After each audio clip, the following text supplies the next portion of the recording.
the window today is the top-ranked passer in the country, Charlie Ward. But Virginia's Simeon Willis, a Cavalier leader, looking for an upset of number 1.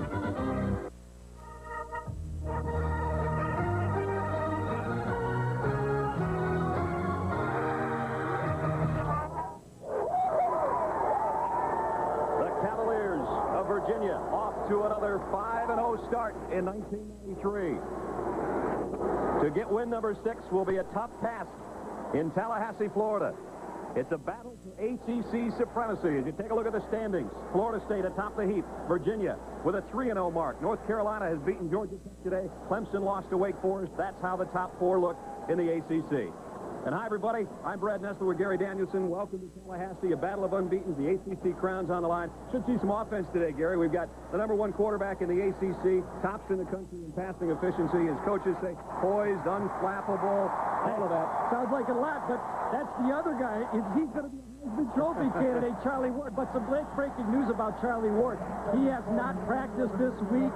Jerry Punch will update you on how he practices his game. But speaking of Simeon Willis, he can do it all. He has to take the crowd out of the game and play his game. If he gets off to a good start, I think he will have a good football game. 183, his passing rating, tops in the country, 13 touchdowns and only 3 interceptions. A lot of people think if you're going to catch Florida State, do it this week. They had the high, the emotional rise against Miami for the victory last week. And for Virginia, they're coming in off an off week. The brand news, and how should I put this? You know, if you're going to play the Augusta National Golf Course, you don't get ready by playing Arnold Palmer miniature golf. And that's about what Virginia has done. They played Ohio University a week ago.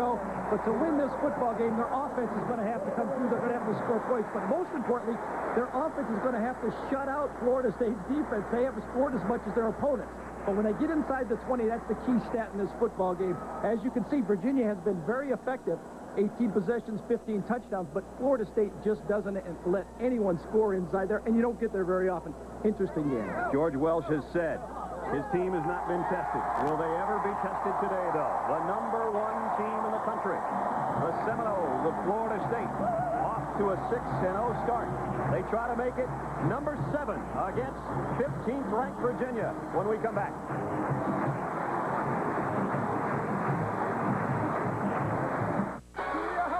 Bases are loaded with cheeseburgers at McDonald's. So who's on first? 2 double cheeseburgers for $2. Is it double on first? Double doubles with 2 triples on second for $3. A triple on second? Double triple.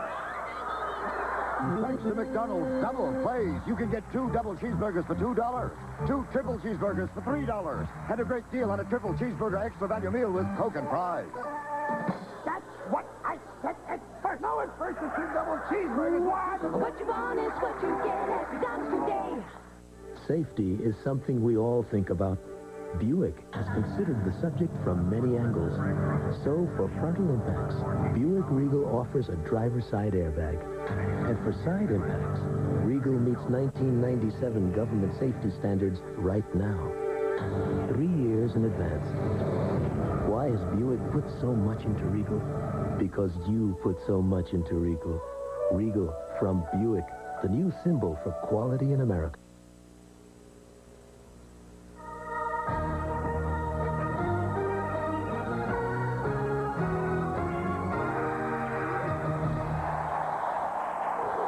Doak Campbell Stadium already rocking for number 1 against number 15. We talked about the top 2 stars for the Seminoles that have question marks next to their names due to injuries. Dr. Jerry Punch, the 3rd member of our broadcast crew, has more on the sidelines. Doc? Thank you very much, Brad, and hello, everyone. You know, it's been pretty much common knowledge that junior outside linebacker Derek Brooks probably wouldn't play. The Butkus and Lombardi Award candidate has a compressed nerve in his neck, and even if he does play, he won't be 100%. But the best-kept secret right here in Tallahassee, Charlie Ward has not practiced in 3 days. In fact, if it weren't for athletic trainer Randy Orovitz over here behind me, Ward probably wouldn't be playing today. Orovitz diagnosed a tendonitis in Ward's throwing arm on Tuesday. They have been treating him aggressively, ultrasound, electrical stimulation, trying to get him back ready to play. Now, he will play today, but the big question marks, for how long and how well? Coach Bobby Bowden, about 70,000 people here in Doak Campbell, and you at home will find out simultaneously if the treatment works. Brad?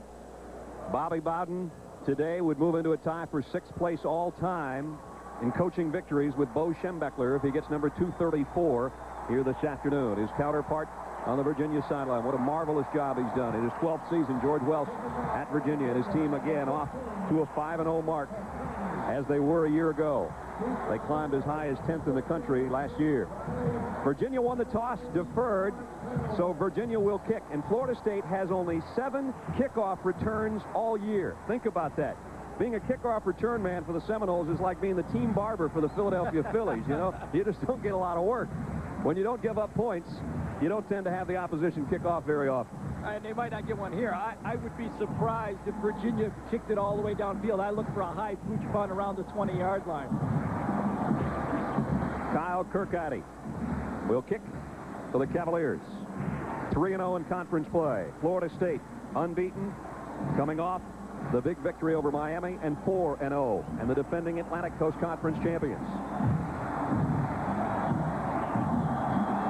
It is high and short. Taken on the fly at the 20. An excellent field position to start the opening drive as Riley takes it to the 32-yard line. We take a look at our McDonald's starting lineup for the Seminoles of Florida State. Sean Jackson, top rusher, 4 touchdowns on the ground, 1 receiving with Floyd and Ward in the backfield. Lonnie Johnson doesn't get a lot of credit. 8 catches, but he's got 3 touchdowns at tight end with Knox and Pryor, the wideouts. Up front, maybe the most underrated lineman in the country, says Bobby Bowden, is Clay Scheiber, with Laureano, Tyre, McNeil, and Connolly. And it's first down for Charlie Ward and Florida State. They'll work from the 32-yard line. And they give it to Jackson, maybe a yard. That's about all against a tough Virginia defense. Virginia defensively, Mike Frederick leads the team in sacks. They'll need him to pressure Ward today with Keel, Krishbaum, and McKeska. The linebacking core, Jamie Sharper, a youngster, gets a start instead of P.J. Killian with Neal and Burns. Keith Lyle leads the team in tackles in the secondaries and in interceptions with McClellan, London, and Smith. About a 2nd and 8, Florida State. And Ward's first throw is true to Jackson in the flat. Went down to a knee, lost the ball. I think it was blown dead, though. His knee appeared to touchdown at the 33-yard line. Greg McClellan, Tom Burns came in there, made the first hit. A couple of points early here, Brad. First of all, watching Charlie Ward in warm-ups, he did not have a lot of zip on the football. He was throwing the ball low onto the outside, and that is reminiscent of a bad elbow. I felt it before. They need the running game to get going. I look for a little more I formation in this football game. See Charlie, 70%, 13 touchdowns, only 1 interception. It appears he would have to throw here on 3rd down and 8. Florida State 54% on the year in their 3rd down conversions. Ward throws short, in and out of the hands of Tamarick Vanover. And that's really the defensive game plan that Virginia wants to position the Florida State offense into. Keep Charlie Ward in the pocket, number 1, and make the throws happen in front of them. The key stat in this football game defensively, tackles or yards after the catch. If they can tackle them, they should be successful. Sean Liss, just under 40 a kick. And Larry Holmes will drop back deep. A dangerous return man and wide receiver for the Cavaliers. End over end punt, might be able to handle it. Now he's going to clear out. And this one takes a Florida State bounce down near the 23-yard line. 43-yard kick. And Virginia will take the field offensively. Here's how they look. Charles Way leads the way. 5 touchdowns rushing, 240-pounder with Simeon Willis and Jared Washington. Tyrone Davis, over 20 a catch and 4 scores with Allen and Mundy as the tight end.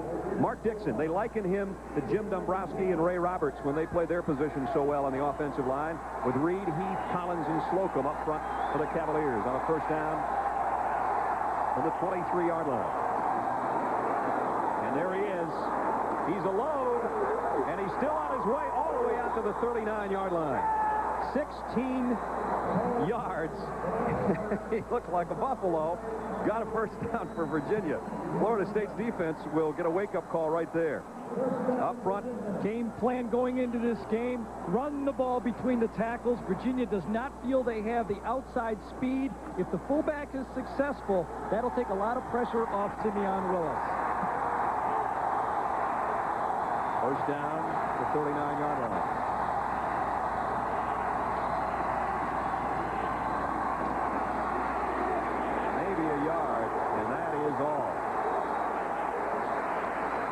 Defense of Florida State all over that one, led by Derek Alexander. Best pass rusher they have, with Nance at the nose and McIntosh the other defensive end. Junior Eric Smith will try to fill Derek Brooks' huge shoes on defense with Rebold, Alexander, and Roberson. And Devin Bush, for all practical purposes, put that Miami game away last week with his 40-yard interception for a touchdown. Joined Sawyer, Coes, and Abraham in another very gifted Florida State secondary. Second down 9, Cavaliers just outside their own 40 on their opening offensive drive. And Willis from the shotgun. Overshoots his intended receiver, Tyrone Davis. Nice coverage. One of the goals of the Virginia offense is try to keep the Florida State defense, their nickel defense, off the field. And these third and long situations are something, especially early in the game, I don't think they're going to put a lot of pressure on Simeon Willis. Bush broke up the last play. A strong safety.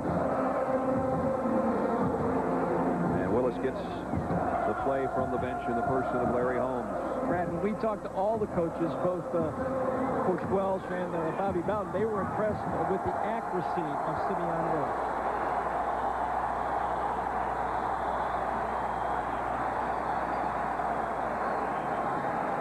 And we got a timeout, Virginia. With 12 minutes, 13 seconds to go, first quarter. We'll take a timeout as well. Scoreless early. Double header. I'm hungry. That goes double for me. McDonald's, I'm the double. Double cheeseburger, double, so maybe even double triples. What was that? Double take. We just passed McDonald's. Well, double bag. Thanks to McDonald's Double Plays, you can get 2 double cheeseburgers for $2, 2 triple cheeseburgers for $3, and a great deal on a triple cheeseburger extra value meal with Coke and fries. We got the 2 double cheeseburgers for $2 and 2 triples for $3. I love that double cheese. You guys are double par. Oh, boy. What you want is what you get at McDonald's today. You know, there's one thing that most sporting events have in common. When you see this R, the player's wearing a Russell Athletic NFL Pro Line jersey. I won. Hey, Joe. Russell Athletic is also the official uniform supplier of Major League Baseball. They even outfit most major college and high school teams. In fact, Russell Athletic even makes great sweats and tees for the rest of us. Unfortunately, not everybody's gotten to work. Russell Athletic. It's everything we make that makes our sweats and tees so great. In my line of work, we go through a lot of sheet metal. So I know a little something about replacement parts. Did you know that some insurance companies specify cheap imitation hoods, doors, and fenders for GM cars and trucks? It's true. And a lot of that cut-rate stuff doesn't measure up to GM standards. Facts are all right here in this free brochure. But thanks to some advice from a guy who's been through a fender or two. Ask to see your repair order before insurance work begins and insist on genuine GM parts.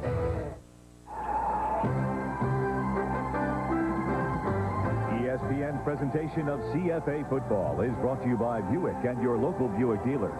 Remember Buick, the new symbol for quality in America. And by Bud Dry, the less filling beer with a lot more taste. In Tallahassee, early no score. And a third down situation for Simeon Willis and the Cavaliers offense. Time runs out. So does Willis. And he's not going to get the first down. Out to the 45 will leave him about 4 yards short. Clifton Abraham made the tackle. He and Willis have a little chat, and it'll be a punting situation for the Cavaliers. I don't think you're going to see any backup in Simeon Willis. He is very competitive, and all the coaches just talk, the Virginia coaches, and he is just simply unflappable out there. Phil Bryce, number 2 kicker, punter that is, in the Atlantic Coast Conference, and Corey Sawyer, a little over 7 per return, back for the Seminoles. Oh, what a kick. All the way to the end zone, and a mile high to boot. 55-yard punt, but it will come out to the 20. Yeah. 55-yard punt, and he goes to the bench, he gets chewed out. We needed a 53-yard run out. Okay, the camera coming back. Simeon Willis, who won the quarterback derby earlier in the year, as they really didn't know who was going to take that spot. 4th straight year, Virginia's had a different starting quarterback, and the 4th straight year, that quarterback has led the ACC in passing efficiency. speaks pretty well of your quarterback coach and your head coach. And your system, I think. First down, Danny Cannell is in at quarterback for Florida State. It's a screen pass. Marquette Smith maybe got 4 yards as we go to Mike Tirico. Mike? Speaking of quarterbacks, Brad, Heath Schuler now has the Tennessee record for most touchdown passes in a season. Here's number 19 against the blitz to Craig Faulkner from 25 yards out. Tennessee leads Bama by 4 in the ACC NC State rallies to beat Marshall by 7, Brad. And Heath Schuler just keeps on tossing them. Just 4 minutes gone in this one, and Charlie Ward back in at quarterback now, and Charlie gets leveled back at the 12-yard line. Mike Frederick, we said he'd be the guy that would have to apply pressure, and that's about all the pressure you want on a guy with a bad wing. I do not think any of these naked bootlegs is going to work against Virginia. You know all eyes are going to be on Charlie Ward. No matter who he fakes to, someone will be assigned to that naked type play. Frederick's coming in on block. They expect him to bite on it. That's not going to work. Talking to Bobby Bowden, he said, I don't like this play for him. He might have to call Mike Rick on that one, quarterback coach. Loss of 10. Third down, 14, Florida State.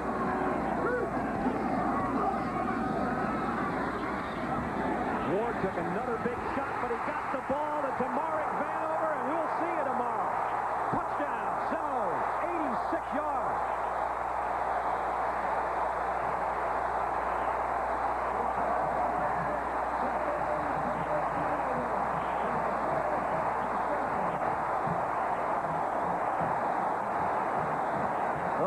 Touchdown pass of Charlie Ward's career, and he took a lick to deliver it. Well, I think anybody would take a lick for an 86-yard touchdown pass. He got hit from the side, but the ball was long gone, and he knew he had it. It was a zone defense, and for Greg McClellan, number 11, the left corner, to get beat in a zone 3rd and long, that's really unconscionable. Bentley, good on the point after. Bad elbow and all. Ward to Vanover. Knowles by 7.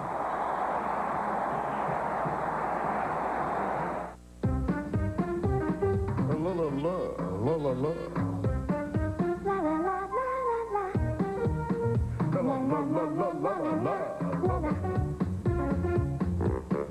Why is it always the same old story? Why? Ask why. Try a less filling beer with a lot more taste. Bud Dry. When it comes to a great beer, we wrote the book. Someone very special is on that train. That's why you're driving a Buick LeSabre. You love its powerful V6 engine, anti-lock brakes, and steel safety cage body unit. But you bought LeSabre the dual airbags, one for you and one for that very special person who sits next to you. LeSabre from Buick, the new symbol for quality in America. You've got to attack the horses.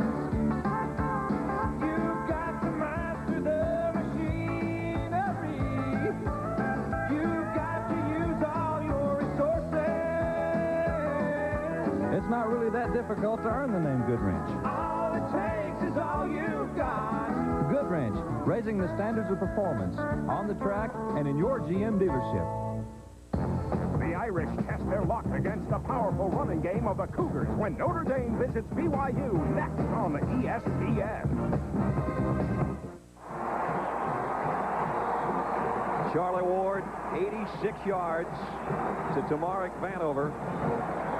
A 3-play drive, a little over a minute for a touchdown, and here it was. Yeah, Brad, 3rd and 14. Here's Vanover over here, and here's the safety and the corner. There's a miscommunication between these two guys. I don't know if it's a roll-up zone, a double zone, but between McClellan and Lyle, number 25, nobody covers. You can hold it right there. Here's the open field right out here. There should be somebody in this area if you're playing zone defense. That's a very easy throw on 3rd and 14. Quarterback eyes have to light up on that one when you're throwing to your best receiver, your big play guy, and no one has the deep third. Vanover's been waiting for a big play like that as he's seen more double coverage and those types of things this year than last year as a freshman. But boy, he just Flew by everybody. And, Brad, you know, it really wasn't a sharply thrown football either. It had a wobble. And when you have a bad elbow, you don't get the tight spiral on the throws. Scott Bentley will kick. Tyrone Davis from the 2 to the 17, and that's it. Bernard Wilson made a stop on a special team.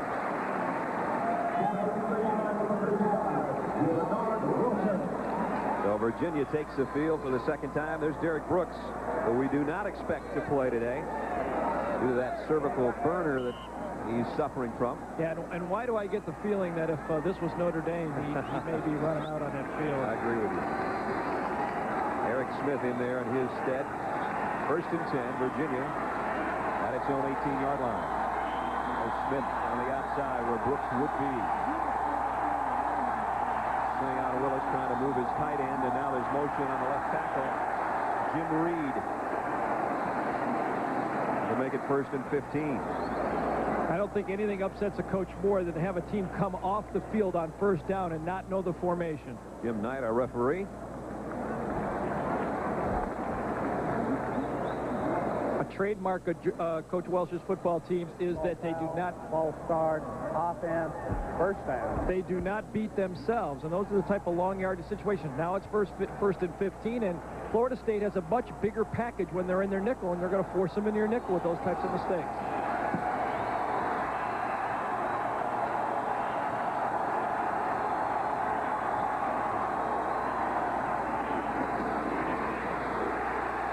Kevin Brooks, maybe a yard. Eric Smith said hello there. It'll be 2nd down and long. Smith, a 6-foot junior. He played behind Brooks a year ago. Brad, look what they're trying to accomplish. Virginia moves one guy over here. Florida State moves 6 guys on the opposite side because of Strong. Watch all the people flop around on this thing. That's a lot of movement, and that's what they're trying to accomplish. 2nd down at 14. Willis rolls and throws one in the ground, intended for Demetrius Allen. And it's not the kind of start Simeon Willis wanted. You got to watch out for that guy. Sawyer will take one in the other direction on you on the coverage. A junior out of Key West in a long line of great Florida State cornerbacks. He's another one. But you have to have a lot of confidence in yourself to throw when you're backed up like this. You can feel those goalposts behind you, believe me. You know one mistake and they change the scoreboard against you. 3 wide outs for Willis. He'll work from the gun. And 3rd down and 14. Here comes a blitz. Screen, but read beautiful. And Ken Alexander with a big play and a big hit at the 9-yard line.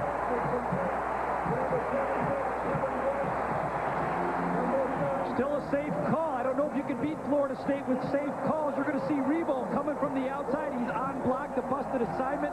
Ken Alexander does his assignment. He stays home. You know, you give a lot of credit to this Florida State team about being fast and big, but they're also well coached and they're in the right spot.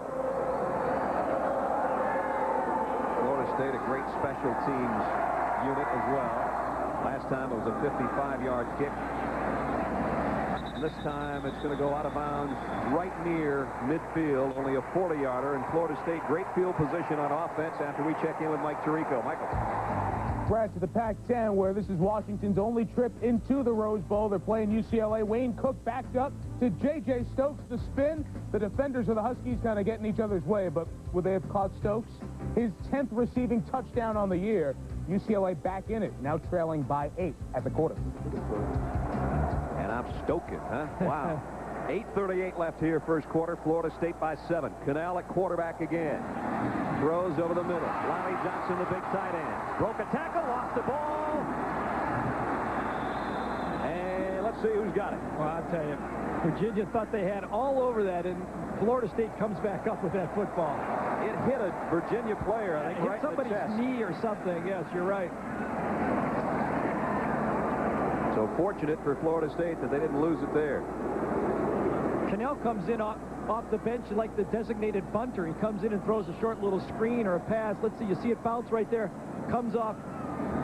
I don't don't know exactly who had it right there, but he had it in his mitts, comes out. Randy Neal had a shot at it, but he just didn't come up with it. Charlie Ward back in at the controls. Counter play. Sean Jackson, a whole batch of field in front. Inside the 25 to the 23-yard line. 14 yards before Keith Lyle could catch up with it. You have big plays passing the ball against the blitz. You also have big plays running the ball against the blitz. If you tie them up, Florida State against the blitz from Virginia that time, breaks outside, Jackson sees it, and you only have people covering receivers in the secondary. That's why you get a big running play. I think so much for Florida State not being mentally ready for the game, huh? Yeah. Too many guys want to make big plays on this football team. A lot of talent. They moved it to the Virginia 22-yard line.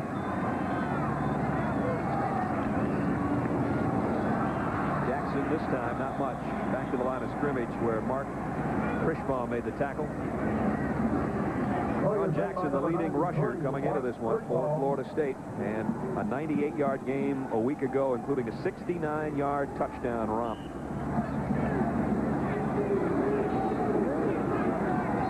No gain on the last play for Sean. Will be second down at 10.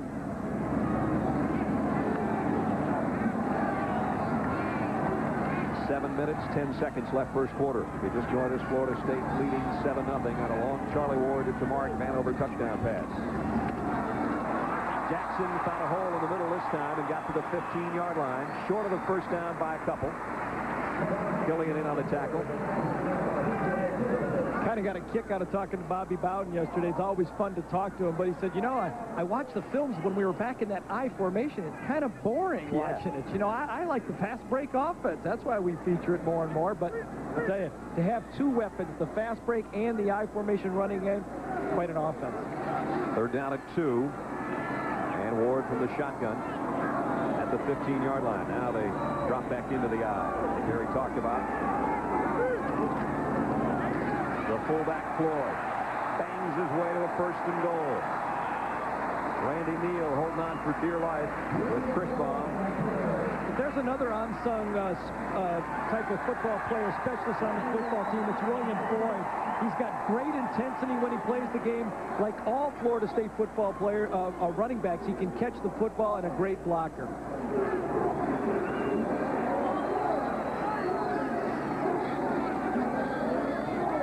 First and goal. Florida State, excuse me, Brad, can call their entire offense from the line of scrimmage. What Charlie Ward is doing at the 8-yard line.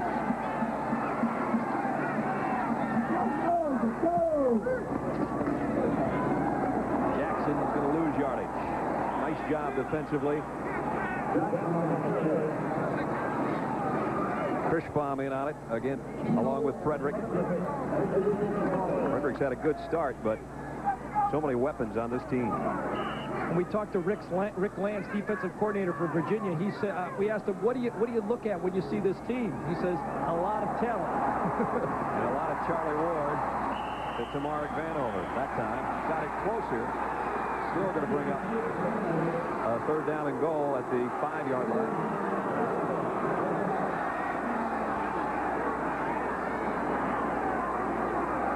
This is when Ward is most dangerous. You have to assign a man to him. The quarterback draw is in the game plan. Also the fake type of a sweep, and he'll keep it on a bootleg type play. You see him hand signal and call the plays to the wide receivers. Third and goal at the 5. As you look right through the Virginia defense to Charlie Ward. From the shotgun.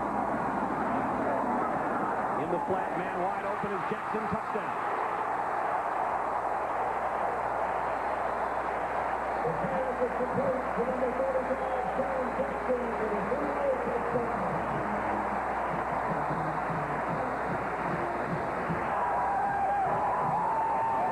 A 50-yard march, capped by another Charlie Ward touchdown pass. One of the things that Charlie Ward does so well, the backs get out of there because they're not afraid of sacking Charlie Ward. And if no one covers the back, if they drop in zone, he just gives them the football. Bentley for the point after. Penalty marker on the extra point. And let's see what that's about. side, Virginia. The point after will be good. And they'll put up point number 14 for Florida State. Offside defense on the point after attempt. It will be assessed on the kickoff, 5 yards. So Scott Bentley will get an extra 5 yards to kick off when we come back. The Seminoles on Charlie Ward's 2 touchdown passes lead 14-0.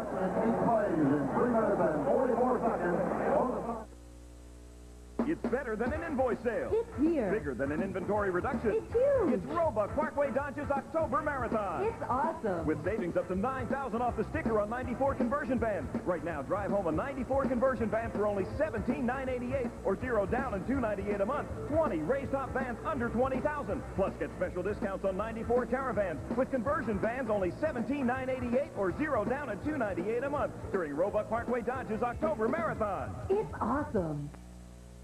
October on Sports South. College football. A blitz of coverage. Over 35 live and tape-delayed matchups. More than 35 weekly coaches shows and conference updates. All the game day excitements. And all the chalkboard insights. Also, live Canadian League football. And October racing. With live start-to-finish coverage. Trackside interviews and weekly updates. All on Sports South in October.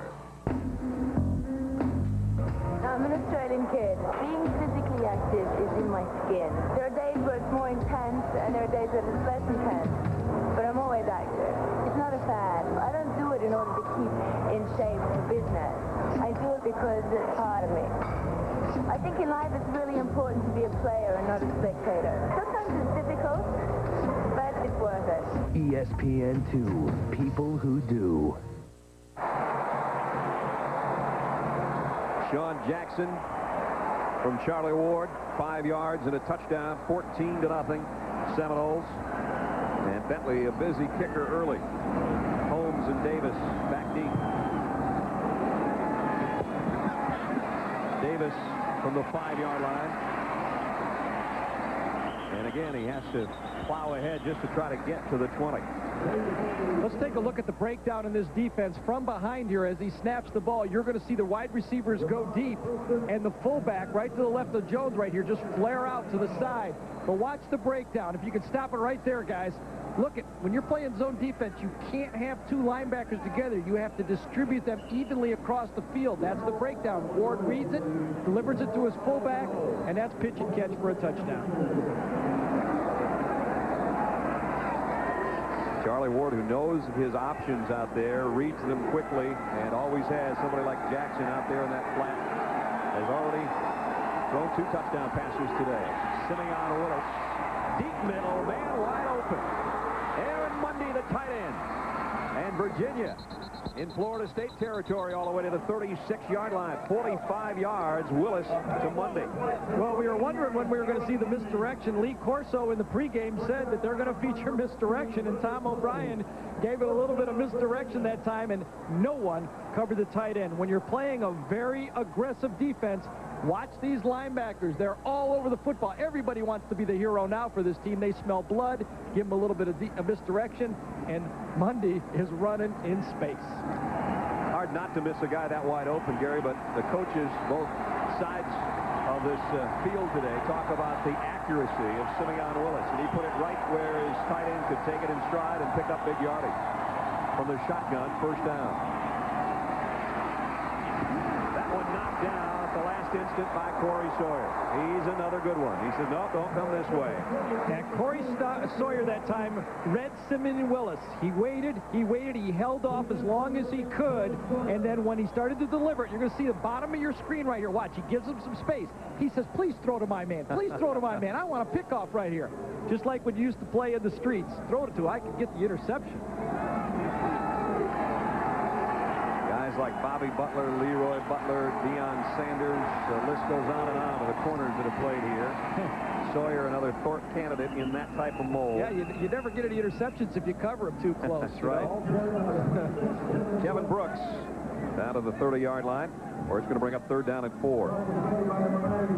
We talked to Coach Welsh about scoring. Would he take field goals in this game? He says, you know, we just cannot beat this football team kicking field goals. We need points. When we get down in scoring position, we have to come away with touchdowns. They got a man too many. Yeah, Brooks hustles off. Big 3rd down. Willis overthrew his man. Just talked about his accuracy, and Patrick Jeffers, his favorite receiver, was out there, but he had a little bit of heat on him and overthrew him. I'm surprised they didn't get called for an illegal substitution on that play. They had 12 men in the huddle, and someone left late. When you're between the numbers and one of your 12 people leaves, it should be called illegal substitution. George Welsh, as Gary said, when we get down, we've got to get something out of it. Decides on 4th and 4 to go right here.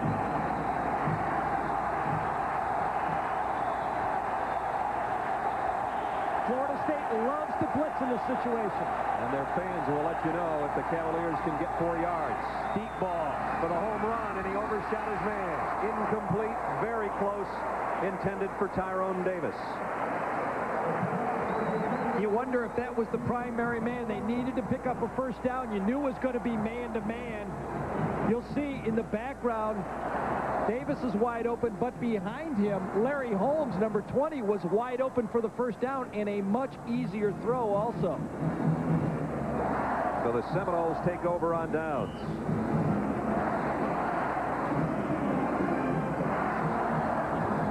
Danny Cannell again on 1st down will trot with the team out to the huddle. I think they'll cross him up and let him throw long this time. We've had a screen and a delay to the tight end for Cannell. 1st and 10, Florida State up by 14 here in the 1st quarter. They'll toss it to Marquette Smith. Reverses his field. Picks up a block from Cannell and got to the 35. Let's go to Mike Tirico. All right, Brad, to the Big Ten. Bobby Hoying not in a quarterback on this series for Ohio State. It's Brett Powers. And on play action, he goes deep. How many deep balls has Joey Galloway caught this year? His 2nd touchdown of the game, and Ohio State leads by 11 there. Auburn has taken a 1-point lead at home in the 4th against Florida. You know, Brad, about the only time Joey Galloway catches deep passes is when they throw it to him. That's one of the keys to doing that, isn't it? 2nd down and 5 at the 35-yard line. Charlie Ward back in there. He'll toss it to the tailback. Warwick Dunn to the 40. Very close to a 1st down, and we'll go down to Jerry Punch. Doc? Gentlemen, for the 3rd consecutive series, Florida State's running what they call their Kentucky Derby offense, where they bring in backup quarterback Danny Cannell and the entire 2nd-string offense for the 1st and 10. Their job is to get 4 yards. They run off the field. Charlie Ward and company comes back on the field with the 1st-string offense. They snap the ball as quickly as possible. The idea, Kentucky Derby type. Run them to death, make the defense tired, and run up the point. Okay. Back upstairs. Right now, Charlie Ward's at the post. On 3rd down and 1. Charlie comes back in now to the I set, just inside the 40-yard line. Dunn outside, 1st down, hurdles a man, midfield, and then some. Give him about a dozen. Yeah, give him 5 more, too, because they have face mask on it. 3rd and inches, and they're going to run a wide pitch. Dunn just is so explosive. Had the great game against Miami a week ago, and just such confidence calling the plays. You're going to see a 5-yard penalty for face mask. You know, when you're trying to catch lightning right here, you grab on anything you can. It was inadvertent, but as you can see, John Harris right there gets a 5-yard penalty. Dunn is a guy Bobby Bowden said is causing other teams fits right now. A true freshman. Baton Rouge. Uh-oh, we got a little bit of a problem here. Florida State is going into the huddle. They must be tired. They're talking about what they're going to do later. I know the real reason is they want to sell some concessions out there. Take a break, people. Yeah, you can't even breathe here between plays. At the 43-yard line, 1st down. Again, Dunn stays in there behind Floyd, and he'll get it and give it to Tamarick Vanover, and everybody falls down. Vanover lost yardage back into his own territory. Mike Frederick has been causing some havoc in that backfield right now. We talked to Rick Lance, defensive coordinator, yesterday. Again, he said what we have to do is play assignment defense. Very similar to playing an option team. Everyone stay at home, do your own job. Don't get caught up in the emotions of the football game. Mike Frederick stayed at home. He made the play. Loss of 10 on the end-around attempt. Second down 20. Back at the 47-yard line. Final minute and 20 of the first quarter. Charlie Ward loads it. Deep middle. And it's a first down throw to Kes McCorvey. Needed 20, got 22. I think his arm is warming up. This is a defense that's becoming more and more popular in college football. What you're going to see is 4 people dropping 4 different ways right here, 4 deep zones. But what happens is there's only 3 linebackers to follow it up. McCrory comes in there, a lot of holes to throw underneath. If you have patience, you can throw against that coverage. Really, the only long yardage situation Florida State has found themselves in today. One was a 3rd and 14. They got an 86-yard touchdown. That was 2nd and 20, and they got 22 yards and a first down at the 32-yard line. Ward trying to throw a screen, almost intercepted. And it's Ryan Keel who just about had the biggest play of his season. Rick Lance is going, those linemen just can't hold on. Again, do your job, stay at home, read your keys. This time Keel reads it, knows it's a screen, comes out, gets his mid on it, and almost comes up with an interception.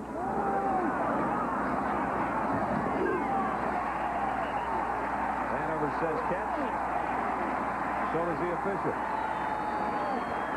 I'll tell you, all this modern technology against the Florida State offense of running replays just doesn't get it too often. They snap it off right away. Well, there's scores around the country. Louisville coming off their first loss last week. Illinois, their offense in year. And Minnesota beating Northwestern.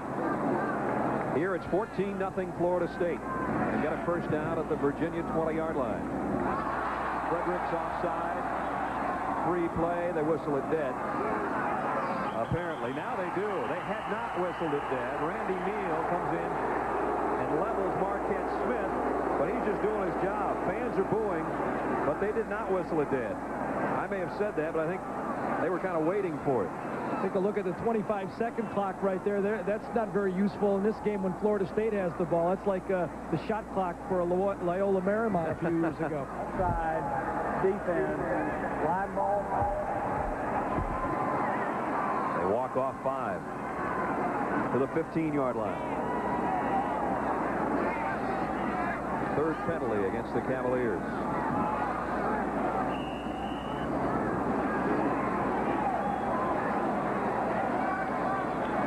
First and 5 for Charlie Ward and his Seminoles.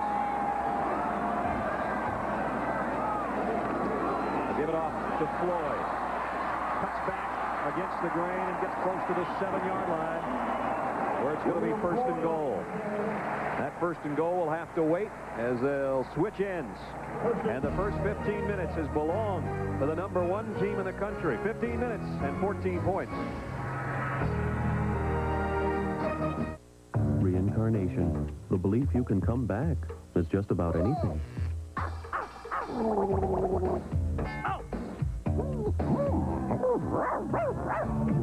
Why do some guys have all the luck? Try a less filling beer with a lot more taste. Bud Dry. Because while luck may run out, Happy birthday, Grandma. For me. true refreshment won't. Andre and Michelle, 2 Europeans, are going to tour America and sample the best the New World offers. They'll drive the Buick Park Avenue Ultra, a car with some features they've never seen on European models, with a supercharged engine that can quench even a European's thirst for assertive power. They'll see America in the world's most aptly named car, Ultra, from Buick, the new symbol for quality in America. One of these engines was filled with Castrol Syntec, a synthetic oil, the rest with conventional oils. They were then drained and started without oil to prove a point. You see, Syntec has a unique molecular structure that bonds to engine parts. Lab tests show it leaves a layer of protection far stronger than conventional oils. And if Syntec protects this well now, imagine if you leave it in. Castrol Syntec protects in ways other oils can't.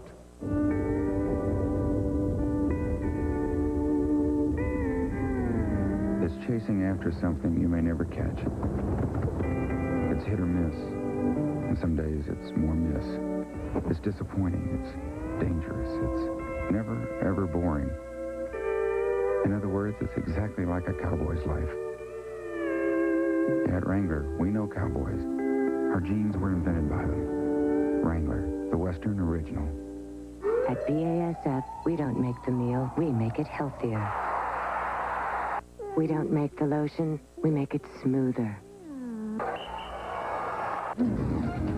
We don't make the dress, we make it brighter. We don't make the carpet, we make it tougher. At BASF, we don't make a lot of the products you buy, we make a lot of the products you buy better. BASF. Brian Corso looking for some more money from the old man, I guess. Well, one thing I know, I don't know about Lee Corso and his pull around Florida State. Those are end zone seats aren't very good. Front row, but in the end zone. Well, it's a good spot right now because you're looking at your team 7 yards away and up 14 as we start the second quarter. Brad Nessler, Gary Danielson, and the good doctor, Jerry Punch. Dino's going to take a beating tonight. I'm going to have to watch that. The old Penn State routine, Phil. Penn State losing to Michigan today. So Michigan rebounds from their loss to Michigan State a week ago with a gigantic Big Ten victory. First and goal. How many times have we said that today? All-out blitz coming from the Cavaliers? Yes. Floyd broke a tackle and got a yard, maybe two. He ran right into it, but bounced around it. It'll be second down. Floyd, 245. And quite a team player. Last year he played some backup tight end at times just because they were thin in that area. Nothing thin about William. Cousin of another former Florida State standout, Victor Floyd, played here. Saw Charlie Ward look at his wrist to call the play that time. They just sent it in. You wonder if just the passes are on his wrist then. 10th play of the drive. Second and goal, Florida State at the Cavaliers' 6-yard line. Charlie says, I think they're coming after me again, and he'll call a timeout as he's running out of time. He's got great awareness. You know, a lot of quarterbacks in that situation would panic. He still was aware of the clock and the blitz. The flag down in the corner of the end zone. He may not have gotten that timeout called in time. Like I said, he needs to be more aware of the... Well, he tried. He's just going to back it up now and give himself some more room.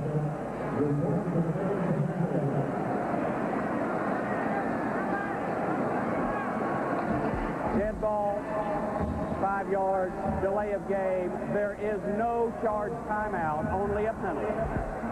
Well, they get the timeout back. The penalty will back the football to the 11-yard line. In come 2 more wide receivers, so you're going to see 1 running back and 4 wide receivers set. Vanover's already caught one for a touchdown. So is Sean Jackson. This is the type of spot they were in really on their last drive when Ward dropped back to pass and always has Jackson or somebody out there in the flat as a safety valve. This time it can't be Jackson because Marquette Smith's the lone setback with it. But a 3 wideout set on second and goal from the 11-yard line. He's going to go to Marquette Smith the other way with the same play, and Smith got it to the 8-yard line. Sound defense that time. Everybody looking at the quarterback and keeping all the receivers with a little bit more room in front of them that time and coming up and making the tackle. And you would think right now Virginia just praying that they can force a field goal attempt instead of giving up another touchdown. Johnson, the tight end, and Floyd, the fullback, back in there. Third down and goal at the 9.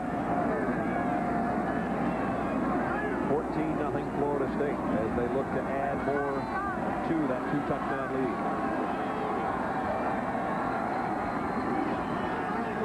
Ward wants to throw a screen, throws it out to Smith in the flat, broke a couple of tackles, and somehow worked his way near the 6-yard line. Killian and Neal there to meet him, and they will force Scott Bentley field goal attempt. Killian coming back from an injury. This is his first game back. Did not start the football game, but one of their top linebackers in a very solid linebacker group for Virginia that time. Again, plenty of room, and that penalty, that delay of game penalty, really kept them out of the end zone, I think, that time.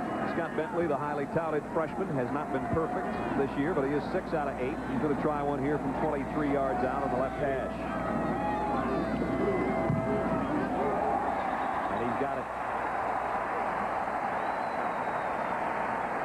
2.5 minutes into quarter number 2. Florida State tacks 3 more onto the lead. While they were cranking out wagons, round is good. We invented the minivan. When they introduced their minivan, built like a rock, we gave ours integrated child seats. And now that they've got an airbag, high-tech airbag, we're introducing 2. In fact, our new minivans are the only ones to meet all 1998 safety standards. The new Plymouth Voyager and Dodge Caravan. From the Minivan Company. The average Grand Prix lasts but a few hours, unless it's a Grand Prix started with a genuine Delco Freedom battery. Delco's rated tops for taking the pole position in starting power and excelling in reserve capacity. Helps keep your engine in the race for a longer, more reliable life. AC Delco. It's like buying time. Keep your car in the running for that extra lap with Delco batteries.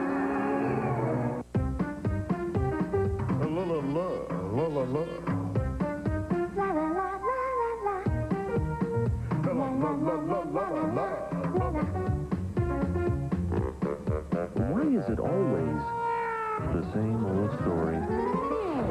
Why ask why? Try a less filling beer with a lot more taste. Bud Dry. When it comes to a great beer, we wrote the book.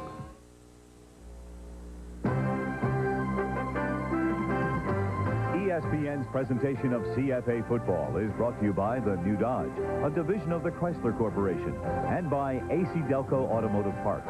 AC Delco. It's like buying time.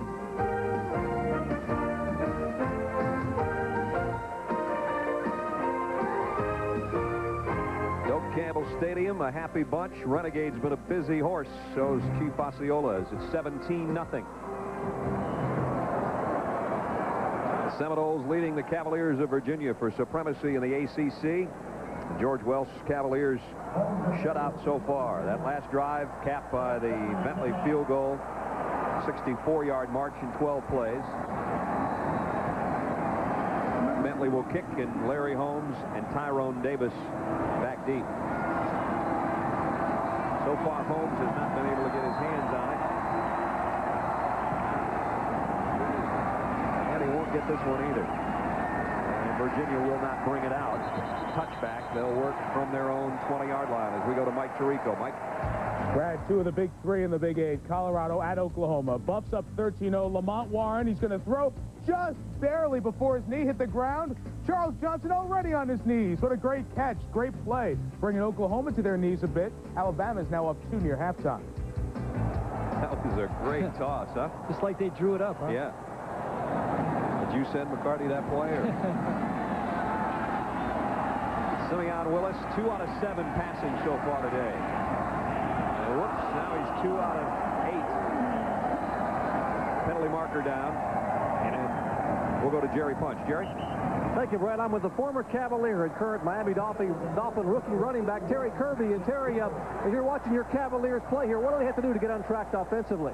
I think one thing right now, we just need to establish ourselves in a running game and then get together with the passing, because it's going to open each other up. And right now, we just need to, stay positive and just focus right now. You play 2 sports in Virginia. You were basketball and football, so who better to assess how tough is it for Charlie Ward to excel in 2 sports at this level?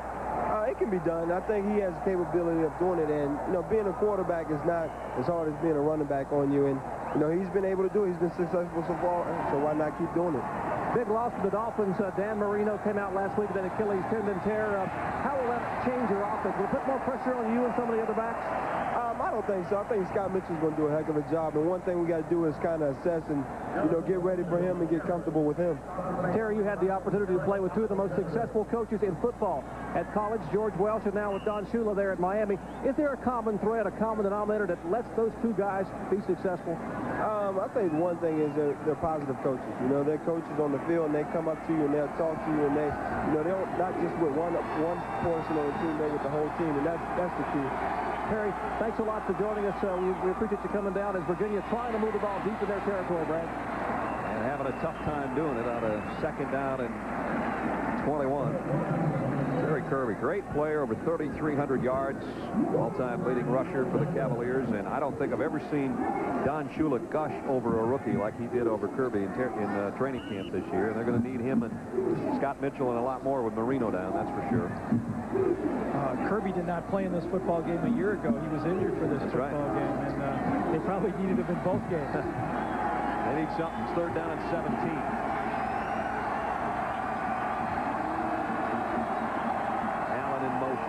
From the shotgun, whistles and flags.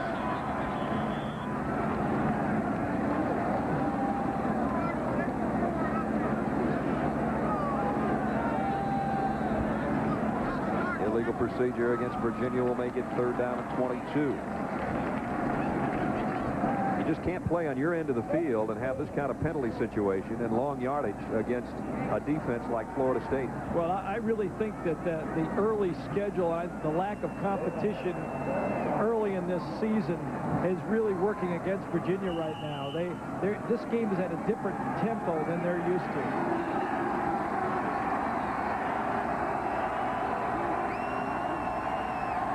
Third down at 22, and Willis to his own end zone. Simeon, deep sideline, broken up. Looked like it was going to be completed, and there came Corey Sawyer again. I tell you, they have so much confidence in themselves. They bait you into a lot of throws. You can get burned by it occasionally, but you make a lot of great plays. Simeon Willis says, hey, against Ohio University at Navy, this one is wide open. This is nothing like pitch and catch. But look at Corey Sawyer come back, get his arm up, take the 35-inch vertical, and make a play. Will Bryce now backed up in his own end zone. Trying to pull it out of there. Here comes the rush. He got it away. And a pretty good punt with all that pressure.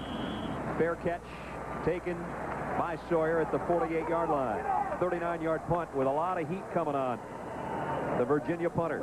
It's Florida State with a 17-0 lead. In 1992, we created the first integrated child seat for the minivan. Now, we've improved it. We put the first airbag in the minivan. This year, we've added one for the passenger. In fact, we've improved over 2,400 parts on the new Dodge Caravan and Plymouth Voyager, making them the first minivans to meet 1998 safety standards today. And where does that leave the competition?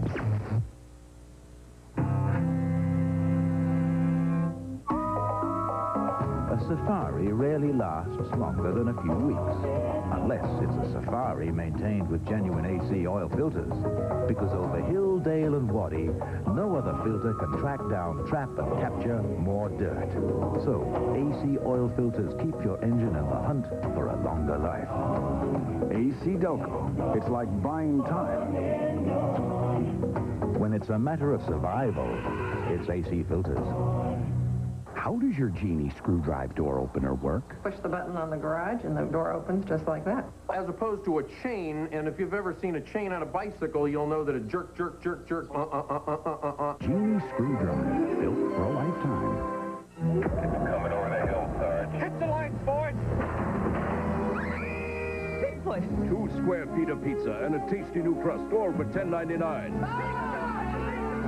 Bigfoot Pizza, the biggest pizza you can get delivered. The Irish test their luck against the powerful running game of the Cougars when Notre Dame visits BYU next on ESPN. Seminoles by 17. Simeon Willis found it much easier in the first 5 games this season. Yeah. And, you know, it's not to say that Virginia's not going to have an outstanding football team, but when you play this type of competition early, Navy, Georgia Tech down a little bit, Duke has not come out well this year, and Ohio University, how do you get ready for Florida State? Danny Cannell in at quarterback, Marquette Smith. Big hole right side. At almost 10 before he's dropped by Keith Lyle. Let's go to Jerry. Gentlemen, Florida State backup quarterback Danny Cannell's dad. Dan Cannell is the orthopedic surgeon for the Miami Dolphins. He is here watching his son play today. I spoke with him a little bit ago. He operated on Dan Marino, by the way, and he looked very optimistic at getting Marino back in early January. Since we talked to Terry Kirby, back upstairs. Second down and 2. And Charlie Ward back in, and Virginia apparently offside in the person of Mark Frischbaum, and that'll give Florida State an automatic first down unless they were drawn offside. Yeah, the problem is getting back in early January, unless Scott Mitchell comes through, he might be getting ready to play golf. Which won't make him unhappy. That's true. He loves that. That's going to do wonders for his swing at Tornaquilla, didn't it? Offside with Maryland contact. beats Duke. Defense will make the line of the game. First down. Well, there's the automatic first down. 6th penalty against Virginia.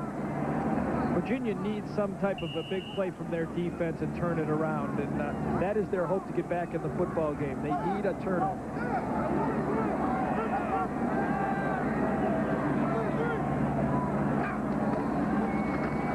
Charlie Ward up play action on first down. Completes it out to Jackson. It's inside the 30-yard line. Don't forget, College Football Scoreboard Show coming up after our game. Latest scores from around the country, all the highlights, the Heisman hopefuls, the late-breaking news, and more. Followed by the final game of our triple-header. Third-ranked Notre Dame in Provo to take on BYU. CFA primetime tonight, right here on ESPN.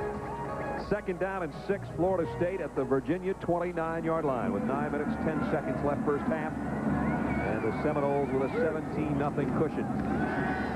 Ward, deep ball, man open, overshot him, overshot everything. That would have been a touchdown. Kevin Knox out there all by himself, and Charlie Ward knows it. Well, that's like blowing a layup. He doesn't blow many of those either. Pat Kennedy says, you know, when you have that open net like that, dunk the ball, Charlie. Don't lay it up off the glass. There's what he's done already. Speaking of Heisman hopefuls, how about those numbers early? I think he's more than a Heisman hopeful at this time. If he doesn't get hurt or he's going to be polishing the Heisman Trophy here at Florida State. I got to lay up a buddy. And it is third down and 6. Florida State 3 out of 5 on their third down conversions so far. Looks like they want the same play. He again threw it a little too deep and a little too far to the sideline, intended for the same man. Joe Crocker was out there this time, though, with Kevin Knox. I'll tell you what, we might be able to put to rest any arm trouble for Charlie Ward. I think if he has an arm trouble, it might have been from shaking hands last week after Miami, because he's firing the ball right now. Maybe he should start icing it up for next week's game after this game right away. Scott Bentley, his longest field goal this year is 47 yards. This is from 46.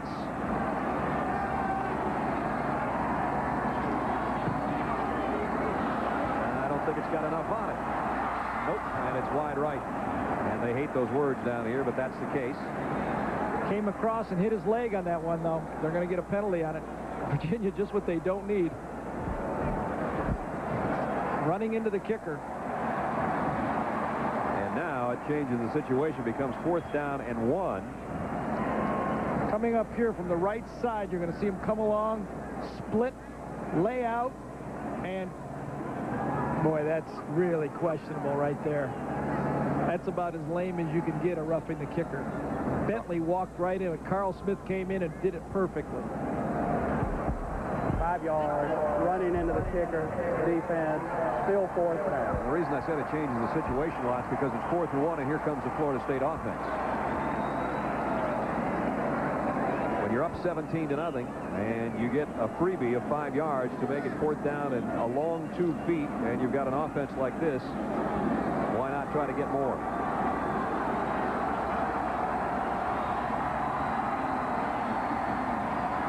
Fourth and a yard. Now they shift back into the I. Floyd the up man. Jackson the tail. And it's Jackson left side. I think he got it, but not by much. Virginia's defense does a nice job.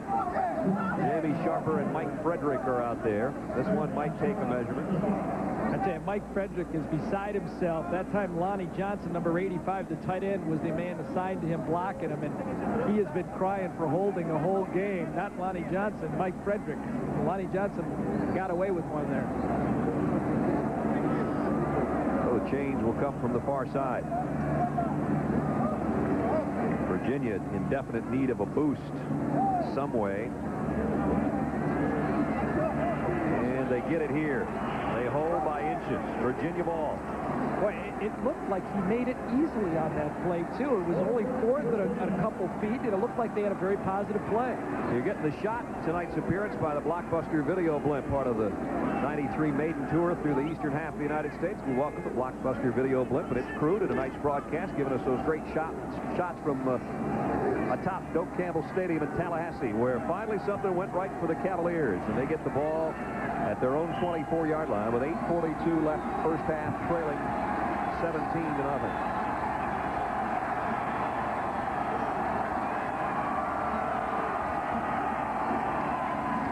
Way the fullback, a yard. That's it.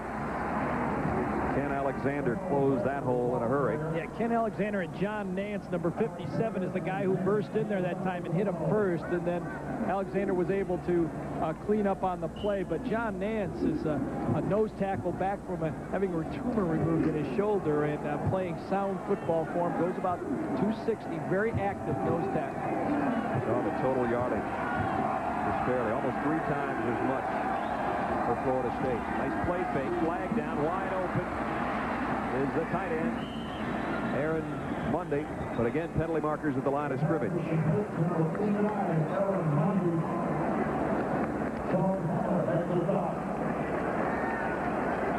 See if they're going to negate the 21-yard pass play here.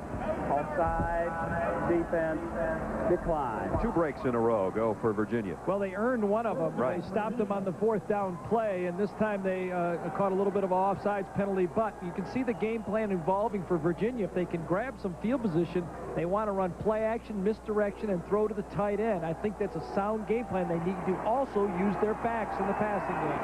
First down at the 46-yard line. The 3rd first down is all so far this half for the Cavaliers. Washington got a couple before Clifton Abraham ran him down, and let's run it down to Mike Tirico. Mike. What a game going on in the Big 8, Brad. Kansas State was down 10 a good chunk of the second half. Here's Chad May, the quarterback, who's approaching 400 yards on the day, to Kevin Lockett, 58 yards. K-State down 3 in the 4th. Auburn is driving, tied with Florida. Inside of 3 minutes left in the game. We'll keep you updated. Terry Bowden coaching there. Bobby Bowden Seminoles up 17 here. 2nd and 7. Willis, he tried a shovel pass. It's incomplete. It's not a fumble.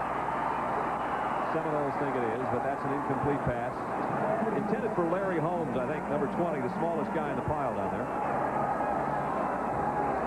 Take a peek at this from the opposite side of the field. You're going to see a shovel pass. The ball will be thrown forward, but the problem is it's being run dead into a blitz.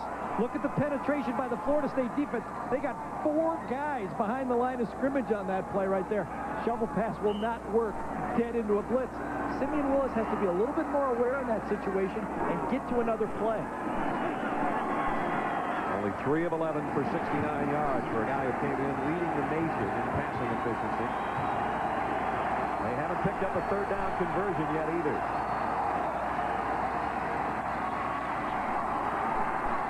Deep ball, he had a man open on the near side. I know it's easy to say after the fact, but he went to a guy double covered. Tyrone Davis incomplete. Simeon Willis right now is reading blitz coverage and throwing the ball downfield against it, and that is exactly what Florida State is trying to get them to do. They're confident with their corners. You're going to see the guy coming, hold it right here. Look, no one's even covering this man right here coming across the field. That was at first down depth also, and he's throwing into double coverage. That was Jeffers who was wide open, and now the punt upcoming. Will Bryce kicks away. Sawyer with a fair catch, taking on the run at the 14-yard line.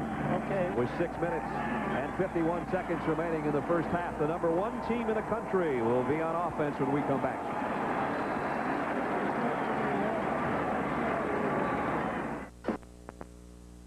It's better than an invoice sale. It's here. Bigger than an inventory reduction. It's huge. It's Roebuck Parkway Dodge's October Marathon. It's awesome. Look, 93 Dynasties reduced to $11,988 or $219 a month. Drive almost 40 93 Dodge Spirit for $99.90 or $189 a month. Plus, save up to $9,000 off the sticker on Alabama's largest selection of 94 conversion vans, starting at $17,988 or 0 down at $298 a month. Race top vans under $20,000 during Roebuck Parkway Dodge's October Marathon. It's awesome. October on Sports South. College football. A blitz of coverage. Over 35 live and tape-delayed matchups. More than 35 weekly coaches shows and conference updates. All the game day excitement. And all the chalkboard insights. Also, live Canadian League football. And October racing. With live start-to-finish coverage, trackside interviews, and weekly updates. All on Sports South in October. Shooting Stars, Saturday, October 30th on pay-per-view. Undefeated Michael Carbajal puts his IBF and WBC light flyweight championship on the line against Domingo Sosa. Oscar De La Hoya continues his climb in the junior lightweight division. Plus, veteran Lupe Aquino squares off against Verno Phillips for the super welterweight crown. See it live on pay-per-view. Call your local cable operator.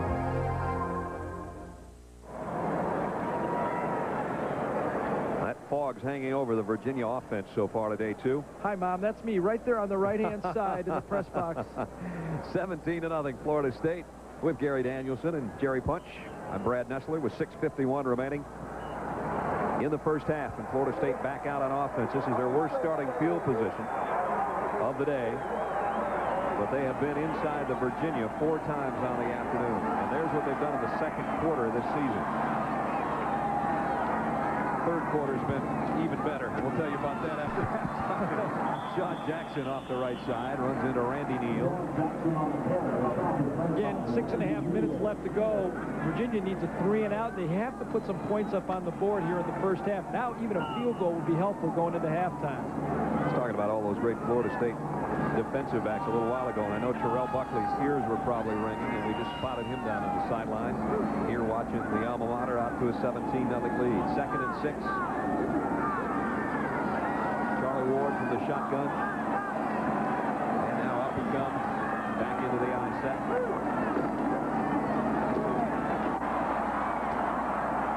Going to be close to a first down for Jackson. Neal again on the stop. Charlie Ward follows through with his play fake so well, Gary, that you know that can set up something a little bit later. Well, almost looked like a play-action pad. Looked like he still had the ball. Also, watch William Floyd this time, number 44. You'll see Charlie Ward fake after he hands off the ball. That helps, but watch Floyd. He's going to take on a blocker on the left side of your screen right there. Pancakes him, and that's positive yardage. First down, Ward throws on the run. Completes it. Vanover got about 8 more. Interesting, everybody talks about how well Charlie Ward can move, and Bobby Bowden told us yesterday, I really thought he was going to be a guy that was going to be a great play-action quarterback and throw a lot on the run, but he says that's really not his deal. No, he said he's best in the pocket, almost like bringing down the court at the top, ball down with basketball, top of the key, looking over the court and seeing who he wants to dish it off to. Very confident in the pocket, and when he stays there, he enlarges the field he can throw to. When he rolls out, you can only throw to 1/2 the field. Now he can throw to the right or the left. Tremendous vision when he's back there in that shotgun and can see what is coming at him. 2nd down and 2. And Floyd cuts back, first down across the 40 and bangs his way to the 42-yard line. Keith Lyle and Jamie Sharp are holding on for dear life, but another 9-yard rumble for William Floyd. Let's go to Jerry Punch. Doc?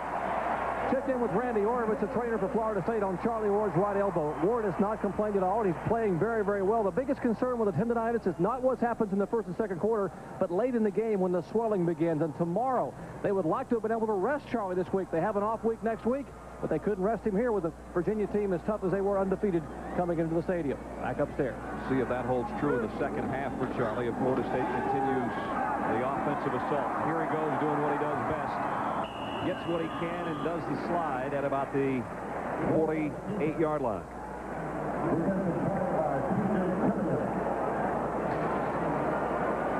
has a great burst of speed that Bobby Bowden says I really had not seen until last week against Miami. When he needed it, he found another gear. Heisman hunting, Charlie Ward.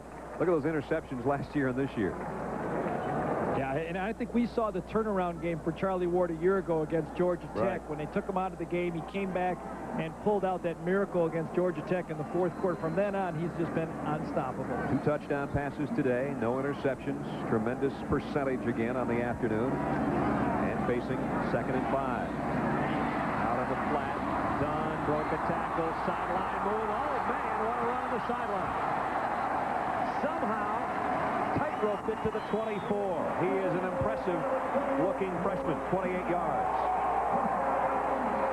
The great thing about great quarterbacks is they can look at one guy, come off him, and go to another guy. Let's watch Charlie Ward's eyes right here. He's looking downfield. Does he have anybody? No. Watch him refocus, get it out of his hand, and get it to his back down the sideline. Great quarterbacks refocus. He'll roll and throw on the run on first down. Man there to the 4-yard line. McCorvey, and it's 1st and goal, another 20-yard pickup. I want to meet some of the guys that don't think he could play on the next level. Me too. they probably bought IBM stock at 110. I like the guy you likened him to the other day. I hadn't really thought about that. Roger saw that. Well, I think so. He makes things happen all over the football field, and he has such great, calm demeanor about him. A great leader. 1st and goal again. Florida State up 17 at the Virginia 4. Ward across the middle. Vanover slips, or he might have had a touchdown. P.J. Killian is there. Yeah, that time Vanover was wide open, a little bit open, and he had the Vanover. That was his first guy. Progression. Vanover's the guy he's going to come to. Stop it right here, guys. Vanover's #1 receiver, but watch the fullback coming out. That's Sean Jackson, the tailback, coming out. That was a touchdown to the wide side. You got to throw the first man if he's open, though. 2nd down and goal at the 1. Floyd, the fullback. Jackson, the tailback. They've got 6 rushing touchdowns between them this year. And Floyd has another one.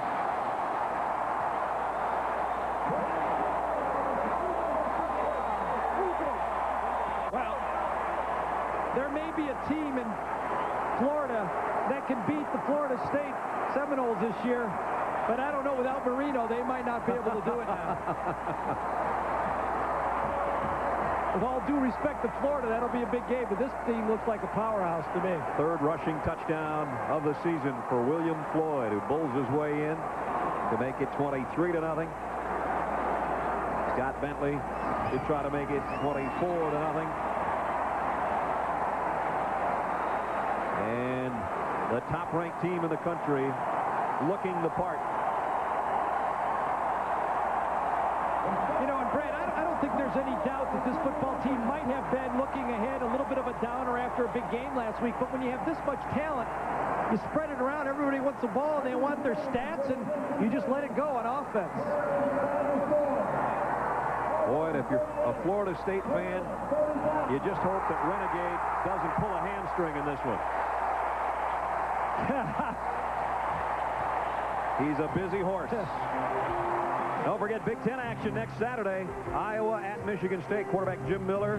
Tailback Craig Thomas. Receiver Mill Coleman and company lead the Spartans against Iowa. Then Big East action is our CFA primetime matchup. Number 22 Syracuse and 8th-ranked Miami will get together. You'll see Marvin Graves and company. 7:30 next Saturday here on ESPN. Brad, we've had a lot of big cheers from this crowd today, but I think that last big cheer was the biggest, and that was Auburn now being announced as knocking off Florida. We talked to Bobby Bowden about his son Terry. We said, can he keep it going and remain unbeaten and beat Florida? And he says, dadgum, I don't know if he's got the horses, but he thinks he can, and he did it. What a start for the first-year head coach of the Tigers. Tyrone Davis from the 2 finds himself a little opening, cuts outside. It's Jared Washington, and Washington takes it all the way to the 40-yard line of Florida State. 57-yard return. Let's go to Mike Tirico. Mike. All right, Brad, I'll give you a little background on what Gary and you just reported on the Auburn 38-35 victory. Scott Etheridge, the Auburn kicker, kicking a 41-yard field goal in the final 2 minutes for the Auburn victory. The best team no one has seen is unbeaten, and Florida has its first loss of the year. Brad? Oh, they're digging it down in War Eagle country, huh? Florida State here by 24. 2:37 left in the half. Maybe the last hope this half for Virginia to get some points up. Nice kick returns put them in excellent position at the 7:40. First down. Willis throws Demetrius Allen with a catch. And the man they call Pete gets knocked out of bounds by Devin Bush. Got only about 4 yards on the pass play. Again, a touchdown right here puts you in with a little bit of a frame of mind. Scott Bentley, last play. Here he is, number 3. He's a kicker. Usually you have to cover with 10 men in this thing. Bentley's more speed also. Even their kicker has speed around here. It's hard to run one back against these guys. Quite a high school athlete, not just the kicker. Showed it there. Second down at 6. For Virginia at the 36-yard line. Now 2.5 to play, first half, and Simeon Willis will use a Virginia timeout. We'll take a break as well. 2:29 left, first half, and it's all Florida State in this one so far. The Cowboys' business is a business of silence. 100 miles of fence gives a person time to think, to wonder about who he is, what the world is coming to.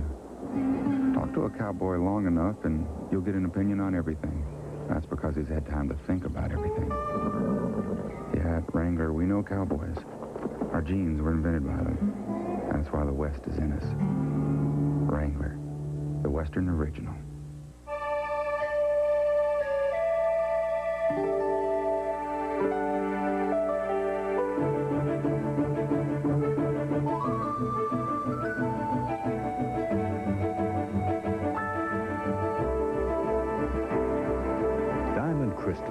There's nothing like pure, clear water.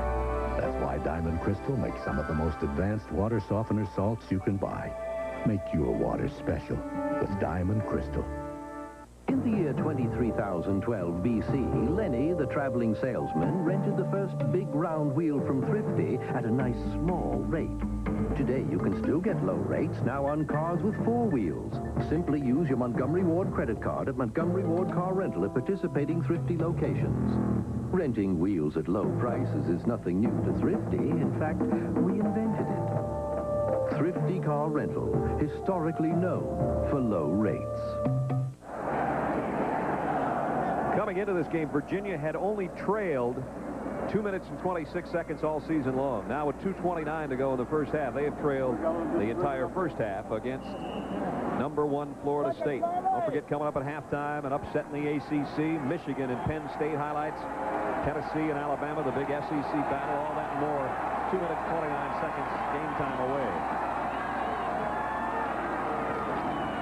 End around. Nice job of keeping his footing. Larry Holmes. They got knocked out by the Florida State defense when they got to the 34-yard line.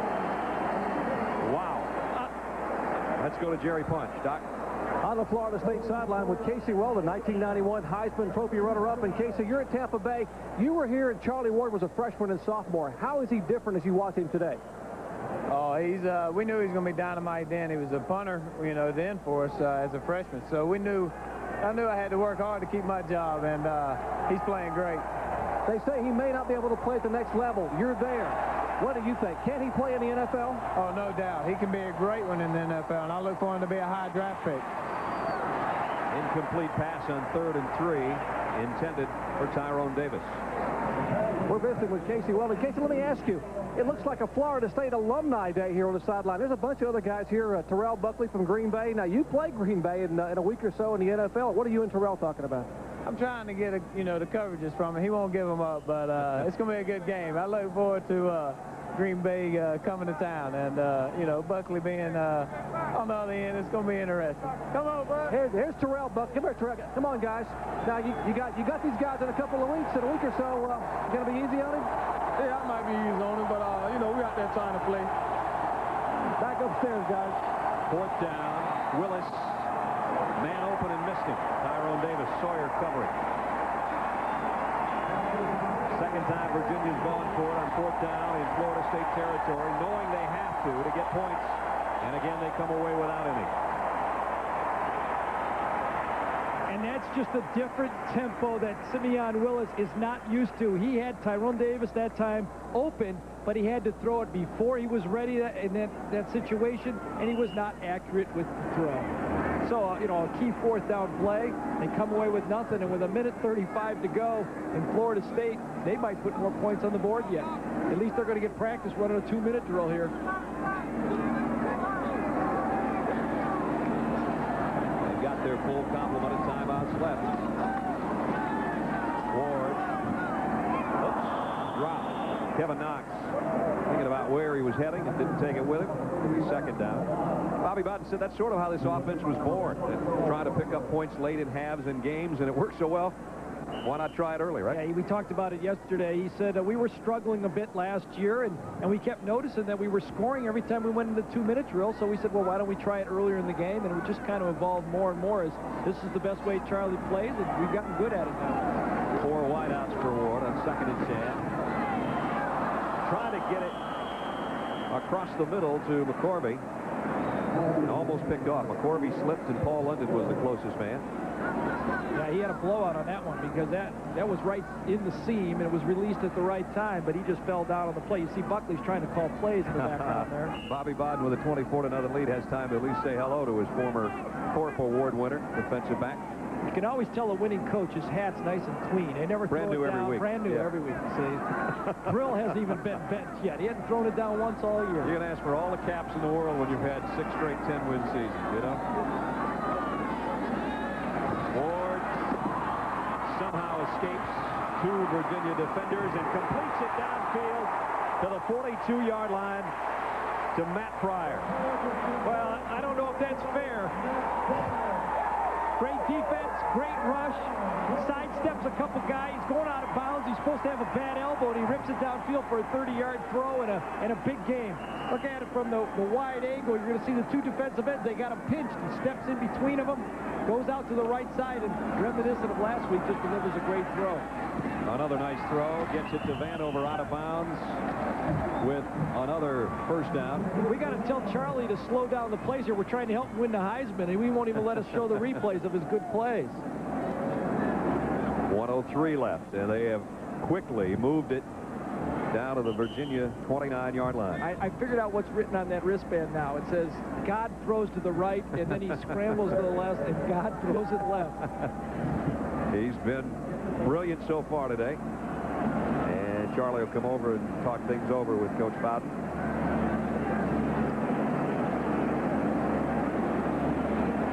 Don't forget halftime, just a minute, 3 seconds away.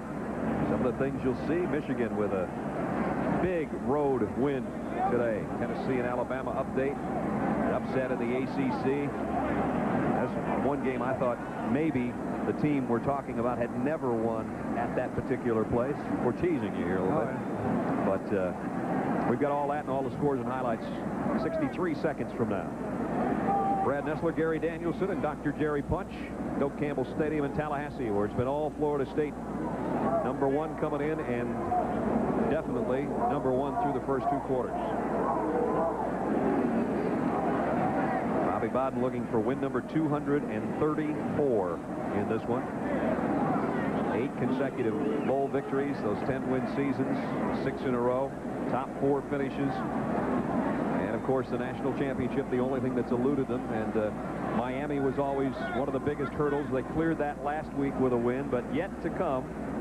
Notre Dame in South Bend November 13th, and then the Florida Gators, who have lost today at the end of the year, and then, of course, a bowl game on January 1st. So if you get through all of that, I think they should give them the national championship and the Super Bowl trophy. And a berth into the NFL playoffs, I think, too. First down at the Virginia 29. Direct snap to Dunn. And he he gets it to the 18-yard line. They used that effectively a week ago against Miami.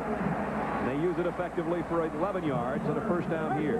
Well, Warwick Dunn, just a freshman, is actually the roommate of quarterback Charlie Ward right here. You're going to see the snap right to Dunn. He reads it.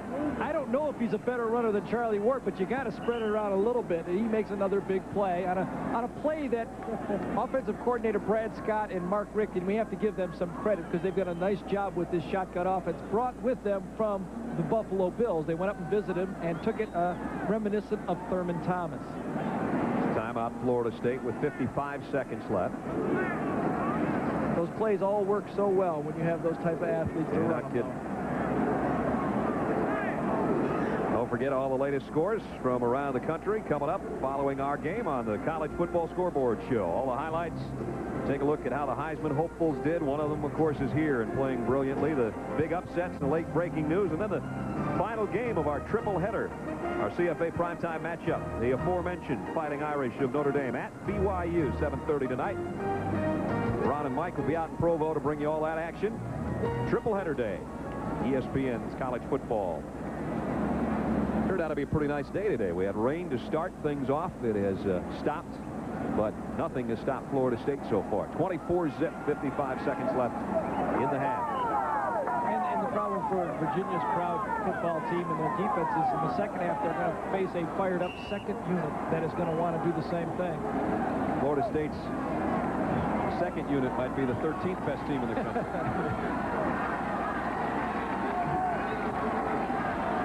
Again, Charlie Ward in the spread with 4 receivers. Blitz coming on it. Picked up. And Charlie Ward takes off. Ward inside the 10. Touchdown!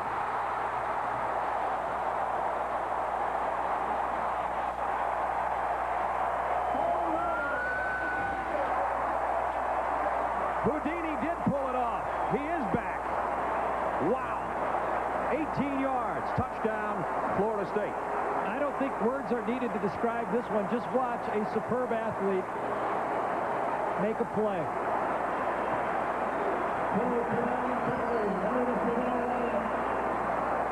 That was about a 20-foot long jump for a touchdown. Bentley hits the left upright, and it kissed off to the left.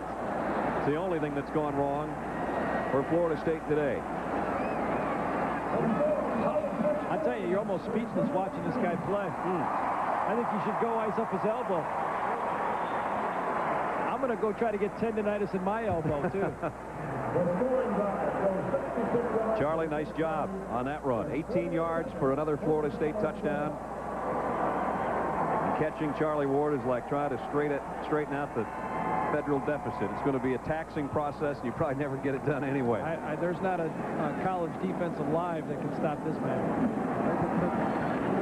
66 yards, 6 plays. It took Florida State 48 seconds to go down the field against Rick Lance, who's talking to his Virginia defenders, and Ward's 18-yard touchdown run capped it off. That might be all we see at Charlie today. You never know. But what we've seen has been something else. 30-0 Seminoles.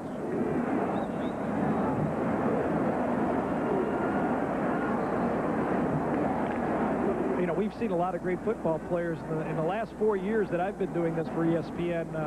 Guys like Desmond Howard light up a football game, Tyrone Wheatley, and just hit one after another. But I've never seen anybody dominate a college football game like Charlie Ward.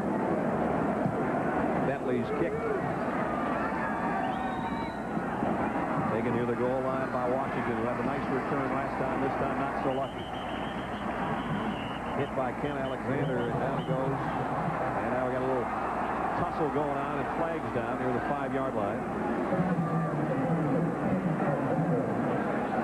Jermaine Green involved in that, number 42.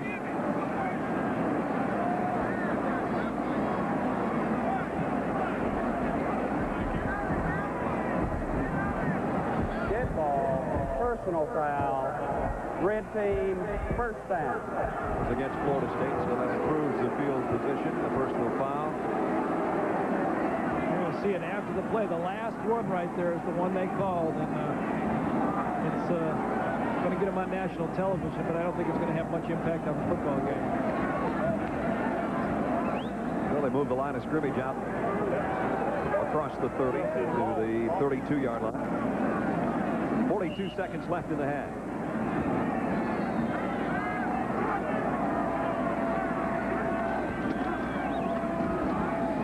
Nice cutback run.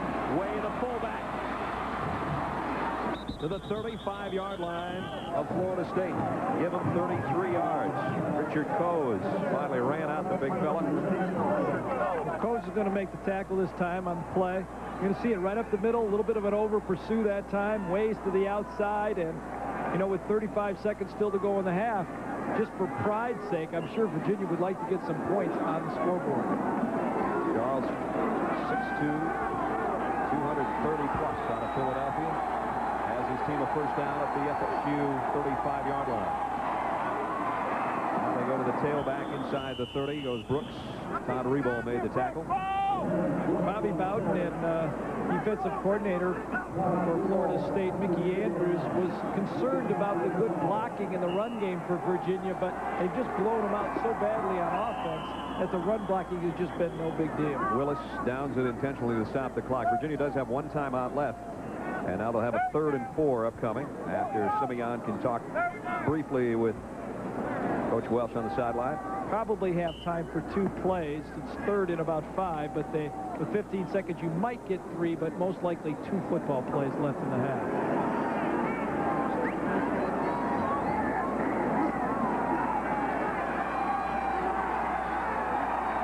Third and 4 to 29. Virginia, 1 timeout remaining, and still without a 3rd down conversion. Flags down. They will get a conversion if this penalty isn't against the Cavaliers, as Monday the tight end takes it to the 15-yard line. Again, penalty markers down. Virginia saying it's on Florida State. If it is, they'll have a first down at the 15. Tim Knight says offside Florida State, so indeed that pass play of 15 yards will hold up. Well, here's an excellent opportunity now to get something up there before halftime. 10 seconds left. You've probably only got 2 plays left, though, if you're going to the end zone twice. And now the Florida State fans coming to life for their defense, looking for a first-half shutout. Clock running. Might be the final play of the half. Willis in trouble. Down he goes. They're going to get it stopped with a timeout? No. Tried to get the clock stopped and couldn't. Florida State, number 1, and Charlie Ward. If there was something better than number 1, that's what he's been through 2 quarters. It is 30-0 Seminoles.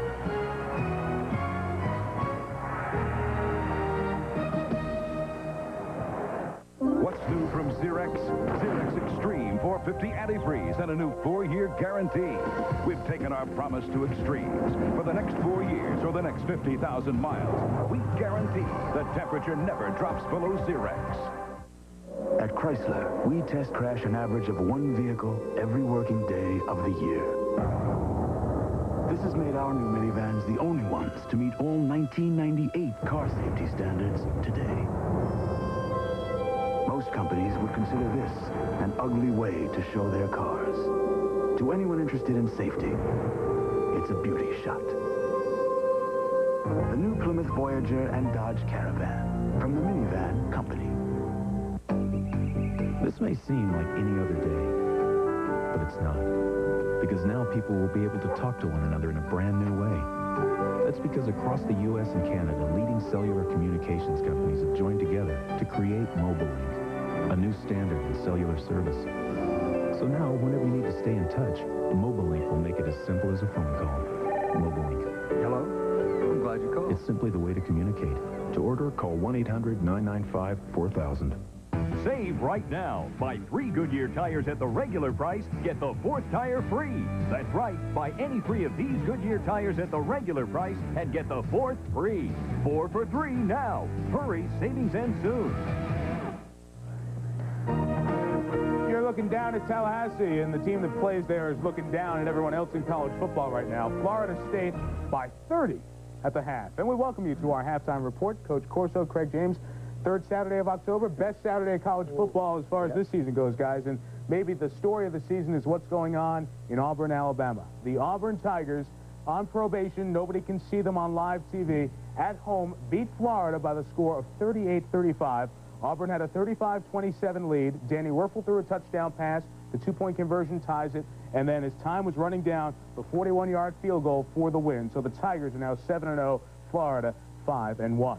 Now the other big SEC game in the state of Alabama, Tennessee at Alabama, number 11 at number 2. The story here, how would Heath Shuler do going up against that tough Tide defense? Over the top of it early to Craig Faulkner. Pick up the blitz and it works. 7-3 Vols to the second in problems for Shuler. Rolling right, looking for Faulkner again, but Antonio Langham gets in the way, sets the Bama school record, 17 career picks. Alabama not able to get in the end zone, 3 Michael Proctor field goals. But early in the third quarter, Jay Parker intercepted, and John Beaksford has a field goal of his own, 34 yards. So Alabama's lead down to 1, late stages, third quarter. Let's go out to the Rose Bowl. Washington can't play there in the postseason, playing UCLA in the regular season. That's Napoleon Kaufman's second touchdown run. Terry Donahue down 15-0 in the first. What to do? Go up top. Wayne Cook to J.J. Stokes. Look at the move by Stokes, and he will beat the Washington secondary. 95 yards for the score. Stokes is averaging a touchdown every 3 times he catches the ball, and he scored another touchdown later on in this game. It just started the third quarter. UCLA back in this game, trailing by 4. In the Big Ten, unbeaten Ohio State against Michigan State. They're honoring the 1968 National Championship team. In championship efforts thus far, Bobby Hoying to Joey Galloway, 22-yard catch. 7-0 for Brutus. Second quarter, it's 7-3. The senior Brett Powers in at quarterback. On the play action, up top, Galloway one more time. Through the defense and into the end zone. What a start for Galloway thus far this season. It's 14-3. Then the tailback is State, pounds it on the ground. Steve Holman, the 1-yard run, gets it to 14-10, but another Galloway score before halftime. He has all 3 Ohio State touchdowns. Buckeyes lead by 11 starting the second half. Big 8, big 1. Colorado at Oklahoma. Gary Gibbs down 6-0. Cordell Stewart to Charles Johnson. Watch the speed. Can't stop him, can't catch him. 64 yards for Johnson, and the Bucks lead the Sooners 13-0. Little razzle-dazzle from Coach McCartney. Lamont Warren slipping before his knee hit the ground. Charles Johnson on his knees. Tremendous catch. Showering the field with oranges, and it wasn't an easy one for the Oklahoma team or the Sooner Schooner, folks. Look at this late in the first half. Like the team, the Sooner Schooner taking a tumble. 23 starting the third quarter right now. Sooners haven't gone 6-0 since 1987. Gary Gibbs trying to get off the Colorado schneid. Some other scores. What about Southern Miss going into Louisville after the Cardinals lost in Morgantown last week and leading by 15 at halftime? Southern Methodist, one quarterback, Ramon Flanagan's out, but Mark Eldred, the other quarterback, having a big day, leading Houston by 7. TCU out of conference against Tulane in the fourth. TCU looks like they have a chance to snap their 3-game losing streak. And John Ralston looks like he's on his way to win one at San Jose State, 0-5. San Jose leading New Mexico State, which was unbeaten in the Big West. Gentlemen, back to what's really going to be the big story in college football. Auburn, their next couple of games, they're at Arkansas, New Mexico State. Their last 2 games at Georgia and Alabama at home. Can they go 11-0? They can do it. They can win all of their games. They can beat Georgia at Georgia. The big challenge will be playing Alabama at home. Terry Bowden's team believes in themselves. They have a purpose. They can run the football. We saw today that Stan White can throw the football. That's really important when they're playing against a defense like Alabama at the end of the year. Alabama's never won at Jordan-Hare Stadium. Of course, they're only 0-1. They've only played there once. Yeah, but of all the guys in the country, I got to give you credit. You picked that Auburn high scoring. They're going to send them 2 tickets to that Alabama game now. I want to talk about Michigan. Michigan had an excellent comeback. They got bombed at Michigan State, but they came back and showed a lot of character. Now watch out in that Big Ten race. A lot of things are going to happen there. And for those of you who didn't see what happened with the Michigan game, we're going to show you highlights. A great final quarter of this game as Michigan really stepped it up a little bit. We're going to show you that, and especially the defensive stand that the Wolverines were able to make on Penn State at the goal line. It was Big Ten-style football. 4 tries from inside the 1. They kept knocking, and nobody answered the door. The highlights of the scoring plays in this game as well as we continue on the halftime report. Momentarily, it's blowout city for number 1, Florida State, leading Virginia 30-0. We'll continue at halftime after this. The big game's over, and I'm at Mickey D's when, bam, I start seeing double. How about 2 double cheeseburgers? Then, I'm seeing triple. Maybe 2 triple cheeseburgers. Man, my head was in a spin.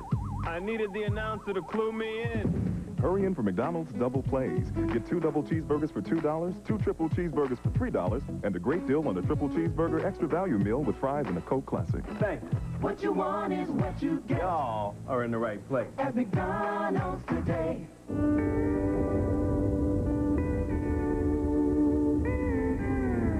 It's chasing after something you may never catch. It's hit or miss, and some days it's more miss. It's disappointing, it's dangerous, it's never, ever boring. In other words, it's exactly like a cowboy's life. At Wrangler, we know cowboys. Our jeans were invented by them. Wrangler, the Western original. Lisa's great, but there's something about Sharon. Sharon's okay, but Lisa, whew, what a knockout. Why is the grass always greener on the other side? You lucky dog. Lucky dog. Why ask why? Try a less filling beer with a lot more taste. Bud Dry. It's one thing. Nice. That's beyond question. We continue with the halftime report. We've already showed you the score from the Auburn-Florida game. Now let's give you the first look at the game-winning field goal. I mentioned Florida had come down the field, a touchdown, then a 2-point conversion. Scott Etheridge, who was 6 of 6 from inside 40, but 0 for 1 outside of 40 yards, hits a 41-yarder to win the game for Auburn. As I mentioned, Florida with the 1 conference loss. Their next game, the cocktail party against Georgia after an off week. Let's take it back to the Big Ten. Game 1,000 for Penn State and Joe Paterno. Game 1 for the school against Michigan. Third quarter, Penn State up 10-7. Collins to Mercury Hayes, and the Wolverines lead 14-10. Later in the third, we showed you the entire stand. Penn State knocking on the door. They tried to stuff it in from the inside, from the 1-foot line. Couldn't get in. This was 4th down. What a play by the Michigan linebackers to stuff Kijana Carter. Tyrone Wheatley able to run free. Look at the big numbers. As Michigan hands Penn State its first loss of the season and first conference loss. Wisconsin against Purdue. Earlier on ESPN, Darrell Bevel, who would later leave with an injured ankle. Terrell Fletcher takes it in. Swan dive. 21-0 Wisconsin. Jim Coletto and the Boilermakers had a long day. Nice effort to make the score more bearable to look at the end, but it ended up 42-28. This is Wisconsin's best start in some 8 decades. Wisconsin has Michigan at home later on in a couple of weeks. Also in the Big Ten, Illinois pounding Iowa. 49-3. Iowa losing at Kinnick Stadium. The Hawkeyes have scored 20 points in their last 4 games. Minnesota, after the dramatic win over Purdue last week, beats Northwestern in the rain at Dyke Stadium. Northwestern 0-3 in conference. In the ACC, maybe we should have seen this coming. Clemson has a 3-1 record in conference, but their 3 victories by a total of 12 points. Today, home for Wake Forest, a team that beat Clemson last year. Jim Caldwell looking to become the first coach since Dan Devine to win his first game in Death Valley, going up against Kenny Hatfield. Scoreless in the first. This is Jim Kemp. Yes, it is Jack's son. Look at him go for the corner. Stick that ball over the plane. Touchdown, 7-0, Demon Deeks. Wake up 13-10 in the third. John Leach from 6 yards out. Wake's first win in Death Valley since 1961. That's a span of 16 games. Kemp's numbers, 177 yards. The touchdown run you saw and the touchdown pass. Bad loss for Clemson. NC State had to come back and score the last 17 of the game to beat Marshall from Division I AA by 7. North Carolina pounded Georgia Tech 41-3. North Carolina plays Virginia next week, and you wonder what the Cavs are going to have left after today. Maryland gets its first win, 26-18 over Duke. Scott Milanovic, 414 yards. Keep putting up those numbers. Nebraska and Kansas State on homecoming in the Big 8 in Lincoln. Fourth quarter, it's a 10-point Nebraska lead. True freshman Lawrence Phillips. Speed to the corner and 46 yards. Nebraska hangs on. K-State was answering them almost score for score. One of the best stat lines of the day, K-State quarterback Chad May, 488 yards passing. That's a Big 8 record, but it wasn't enough for the win. Missouri at home gets its first conference win of the season, easily over Pat Jones' team by 33. Okie State now 0-2. And Kansas at home gets its first conference win in its second Big 8 try, as Iowa State falls to 0-2 in the Big 8. We're at halftime of another Charlie Ward show. Put them all together, and here's your Heisman reel, friends. It's 30-0. We're coming back with highlights from the SWC and the Big East. A new Rheem central heating system is so reliable, it works like a dream. You mean it works like a ream? Over 50 years experience and the latest technology is why it works like a dream. You mean it works like a ream? Rheem has a new quality central heating system that's just right for your home. And it works like a dream. You mean it works like a ream? Call the Rheem dealer nearest you. At Bull Building Supply in Jasper, we offer guaranteed low warehouse prices. That's why we're the largest independent building supply store in Alabama with over 8 acres of low prices. Insulate now and lower utility costs with Owens Corning R11 insulation, now just $6.25 a roll. Save now on Owens Corning Classic roofing shingles in a wide variety of colors and with the strongest 20-year warranty available, just $14.97 per square. Come to Bull Building Supply at 2900 Highway 78 West in Jasper. You'll get guaranteed low warehouse prices. Coach Hayden Fry discussed the game plan. College football is a great game, but how do you handle the pressures, Coach? While you never lose sight of the record, your first responsibility must be to your players. But can you balance all that and still win? Success isn't always what's on the scoreboard. Sometimes it's what your players accomplish later in life. Well, that's a good point. Let's not forget that college football is about both college and football. Enjoy college football, more than a game.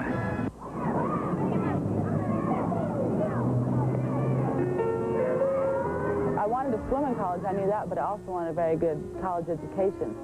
I mean, swimming is a big part of your life, and so is school, but there's life out there, and you have to get ready for that. If I didn't have swimming, I don't think I'd be the person I am today. I mean, I'm always a determined person, but I think swimming and school together has made me a much better person. I definitely know that if there's something I want, I'm going to get it, or I'm going to try hard enough to get it. We continue at halftime. Go to the Southwest Conference. Can the Aggies keep rolling? Coming into today's game in Waco against Baylor, looking for an 18th straight conference win was R.C. Slocum. Corey Pulley to Greg Hill, the screen. 9 yards. He looks just fine. Looks like he hasn't missed a beat. Neither the entire team. Score was tied at 10, but it was a pounding from there on. 24-7 A&M the rest of the way as they win. In the Big East, you'll see Syracuse at Miami next week. This was 4th down. Pittsburgh down 3, and Johnny Majors decides to try the touchdown. Despite Curtis Martin's 206 yards, he couldn't get it done there, and the Orangemen beat Pitt, but not impressive at all. Virginia Tech pounds Temple 55-7 at Lane Stadium. The Hokies are now 2-2. Temple has yet to win a Big East game.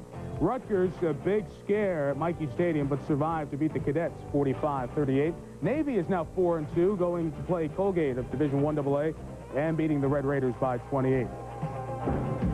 To the southwest, to the southeast, I should say, back to the southeast. Ole Miss in Arkansas. Look at this run by Renard Brown.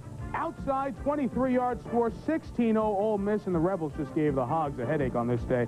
19-0 Ole Miss plays Alabama next week. Will they give them a tough game? Will they win in Jackson today to get a third conference win? Georgia all over Vandy, and finally a conference win. Eric Zayers putting up some huge numbers. They're going to ride his arm the rest of the way. East Carolina gets its second win of the season, beating Louisiana Tech. Perez Madison, 2 touchdowns in the win for East Carolina. What about Ohio finally getting a win, snapping the nation's longest losing streak, which they hand right across the field to Kent. Tulsa goes to the Liberty Bowl and beats Memphis State by 4, the second win for the Golden Hurricane. And Northern Illinois, LaShawn Johnson, 224 yards. Big effort on the ground as they rally to beat Pacific by 5. We're at halftime in Tallahassee. Charlie Ward and company looking to almost sew up the ACC title. They lead by 30 at halftime. If you demand more from an aftershave than that same old alcohol burn, you gotta try a brand new aftershave. New Sensitive from Old Spice. It's alcohol-free because alcohol burns. That's why they took it out and put these new cooling sensates in for real refreshment to go with that great scent. It's proof aftershave doesn't have to hurt to work. So use New Sensitive, or you might get burned. Take the heat out of aftershave. Demand proof. Try new alcohol-free Sensitive from Old Spice. What's new from Xerox? Xerox Extreme 450 antifreeze and a new 4-year guarantee. We've taken our promise to extremes. For the next 4 years or the next 50,000 miles, we guarantee the temperature never drops below Xerox. Save right now. Buy 3 Goodyear tires at the regular price, get the 4th tire free. That's right. Buy any 3 of these Goodyear tires at the regular price and get the 4th free. 4 for 3 now. Hurry, savings end soon. I've known Jenny since high school, so everybody agreed that it was up to me. I went over there. We talked about the party. I asked her if she remembered me driving her home. Then I told her about all the stuff she did when she was drunk. She got really mad, but I said, "Hey, Jen, it's me. You need to know."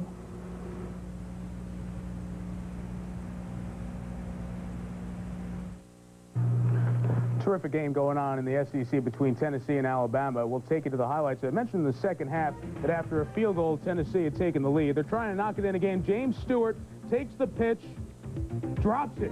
The goal line, Bama's defense comes up strong. Shannon Brown was down there. This is not the touchdown. They ended up calling him back. It's a 1-point lead for Tennessee. They're in the late stages of the third quarter at Legion Field. Bama looking for that record streak. UCLA at the Rose Bowl. Remember, I told you they were down 15-0. Took to Stokes. One more time, that's the 3rd touchdown on the day for J.J. Stokes. Napoleon Kaufman is 2 for Washington, but the Bruins have rallied from down 15 to take a 3-point lead. Washington State also in the Pac-10. The good news is they're up. The bad news, Mike Pattinson, their outstanding quarterback, broken collarbone in this game against 21st ranked Cal. You look at the Tennessee deal, they have turned the ball over 5 times, yet there's, Alabama's hanging in there. And also Florida State, superior athletes. How good are they? Virginia's not bad. I know you don't believe it. Florida State is awesome. I found out a way to stop Charlie Ward. Steal that wristband. No, that won't even work. Now, they're killing them. They're looking strong, and maybe some of the luster taking off the Florida game now with Florida losing. Thanks for watching at halftime. Back to Brad and Gary and Dr. Punch after this.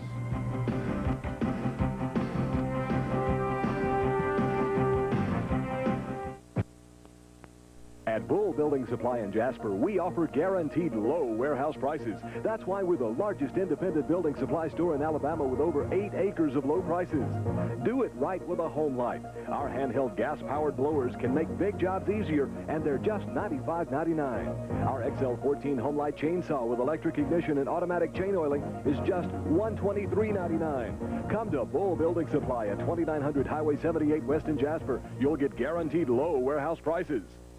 I wanted to have the best insurance program that we can have. You also want to feel like that as a company you're getting the best possible coverage for the dollar spent. Blue Cross Blue Shield has been able to negotiate lower rates with hospitals, doctors, and other healthcare providers. They get the best price on the market. They've saved money for the employees as well as the small businesses. It's a win-win situation. Win for the company, win for your employees. So everybody wins. Academic standards will go into effect in 1995. To practice, play, or receive an athletic scholarship, freshmen will need a minimum grade point average in at least 13 core courses in high school and a minimum score on the ACT or SAT. Make it a point to talk to your coach or guidance counselor about these requirements. Prepare yourself now. It's never too early to hit the books. This message provided by the NCAA. Just about set to start the second half in Tallahassee, and it's been all Florida State. Quarterback comparison in this one, I don't think there's any comparison when you match up Charlie Ward against somebody. Well, yeah, it really doesn't matter. This time the victim is Simeon Willis. He has to go against the Heisman winner, Charlie Ward, right here. And Charlie was on target, threw a couple away, and had one dropped, I know, at big-time yardage there. So, but an interesting thing is the scouting report on Charlie Ward is he likes to throw the ball to the outside the hashes. You can see he did. He threw 3 out here for 129 yards, 5 in this flat, 5 here. But we have noticed a weak spot over here. He doesn't like to throw long down the left side of the field. Charlie must have had some dirt in his eye over there, right? That's right. He was brilliant in the first half, and you wonder how much of him we'll see in the second half. Florida State will kick off. That's Danny Cannell, who would be, it would be his turn to play because the Florida State approach has been to play Charlie Ward, and then when things get out of hand, either John Stark or Danny Cannell. It's Danny's week, the coaches tell us, so we'll wait and see. Right now, it'll be Virginia offensively as we start the third quarter. Jared Washington on the kick from the 5. He's done a nice job on those kick returns today. Got out near the 30, out to the 29. Halftime statistics, as you might guess, all Florida State. Yeah, all Florida State. I don't even know those statistics, as bad as they look, actually make it look closer than the game is, really. It was just so dominating in that first half. Leading tackler for Virginia is their safety, Keith Lyle. He has 9 tackles in that game, and, you know, even the time of possession, everything they've done has been Florida State win. Virginia works from the 29. Play fake. Willis hooks up with his tight end. That play has worked today. The tight end, Monday's been a busy one. He got 18 yards and a first down. That's his 4th catch on the afternoon. Let's go to Jerry Punch. Doc? I spoke with Cavalier coach George Welsh at halftime. He said, you know, we just can't come out in the second half, irrespective of the 30-point deficit, and put the ball up every down. They'll just tee off against us. We got to be patient. We have got to get first downs. We cannot leave ourselves in a 2nd and 3rd and long, and they'll come after us too much. We've got to get yards on first down. Back upstairs. Jerry Punch, Gary Danielson, Brad Nessler with you in Tallahassee. Trying to go back to the ground game doesn't work for the Cavaliers. Washington swarmed under by John Nance, the nose man, Alonzo Horner, the linebacker. And Nance, again, that penetrating style of defense. He was in the backfield. He's playing off one shoulder, a block from the guard that time, bounces into the backfield and just finds the ball carrier. So active across the front, and not big football players. They go 260, 270. Now, that sounds big, but in college football, that's just average size. They just move. Loss of 3 on that one. 2nd down at 13. Washington found an opening. A lot of room ahead. Jared Washington inside the 20 before he's collared at the 16-yard line. Richard Coase saved a touchdown, a 39-yard pickup, though, for Jared Washington. Brad, this is the 2nd time they've caught Florida State in a blitz just running up the middle. And what they've done is with a quick count, the quarterback got up there and snapped the ball very quickly. Florida State was trying to disguise it, and they were not in the proper position. The great speed of the Florida State secondary and Coase saved the touchdown. The 16-yard line, 1st and 10, Cavaliers. 14, taking a shot from Clifton Abraham. Goes Kevin Brooks. Virginia's been very proficient in the opponent's red zone this year. You get inside the 20, and they always get points. This is their first trip inside the 20 this afternoon. But on the season, they've been down there 18 times, and 15 touchdowns and 3 field goals. So they have always made it count. And Florida State coming in has not allowed much for the opposition when it's inside that scoring zone. 2nd and 8. Willis rolls left, throws left, found his man at the 9-yard line. Has taken an 8-point fourth-quarter lead over Alabama.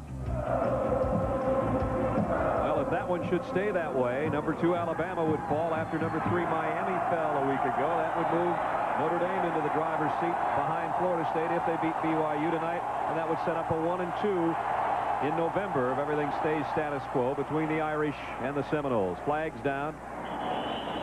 Would have been a first down run. Ken Alexander and Richard Coase combine on Charles Way. Let's see about the markers, though. The formation did not look right just as I was watching it, but normally in this situation, when you throw it so quickly, someone's lined up in the neutral zone or it's a bad formation.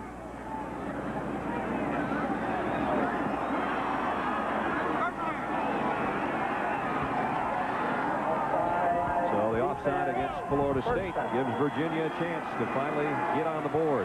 We thought there were a couple key points in this game, and we just went through one of them, plus 20, getting in there and scoring. The other was holding the Florida State defense without any points. Well, if they score here, they'll accomplish that, and they haven't given up any points yet, but they're still trailing 30-0. And they haven't given up any points all year in the 3rd quarter. 1st and goal at the 4. They still haven't given up any. As Way got a couple. Todd Rebold and Ken Alexander, the 2 inside backers, combine on the hit.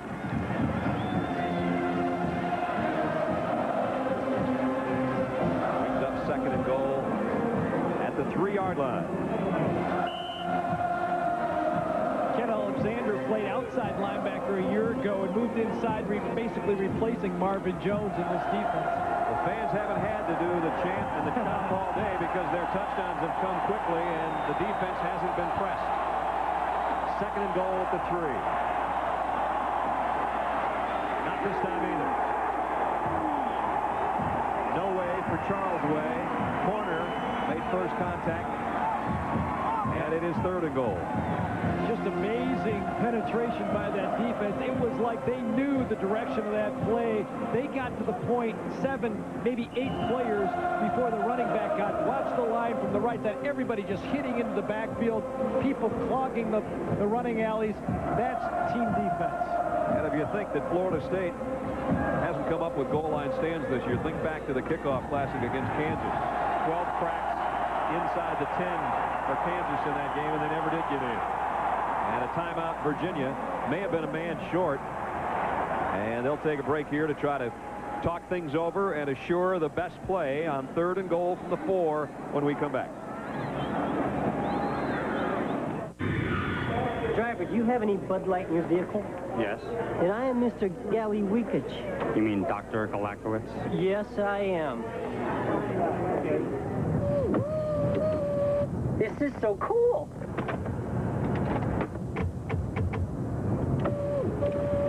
First time in a limo? Doctor? In a limo this small. If you want great taste that won't fill you up and never let you down, make it a Bud Light. He packs heavy. She packs light. She wears silk. He wears wool. He's comfortable at 68 degrees. She prefers 72. Good thing they own a Buick Park Avenue with available dual-zone climate control. 72 for her, 68 for him. Too bad everything isn't as accommodating as Park Avenue. From Buick, the new symbol for quality in America. Oh, driver, do you have Bud Light in your limo? Yeah. I'm Pete Jackson. You're Patricia Jackson. Yes, I am. What would you do to make it a Bud Light? I ordered pepperoni and onions on this pizza. I can't taste them. I can't even see them. They're just cut small. Small? How small? So small they can't be seen by the naked eye. Want big toppings? Introducing the new Chunky-style pizza from Pizza Hut. It's got big chunks of meat and vegetables for taste you can actually see.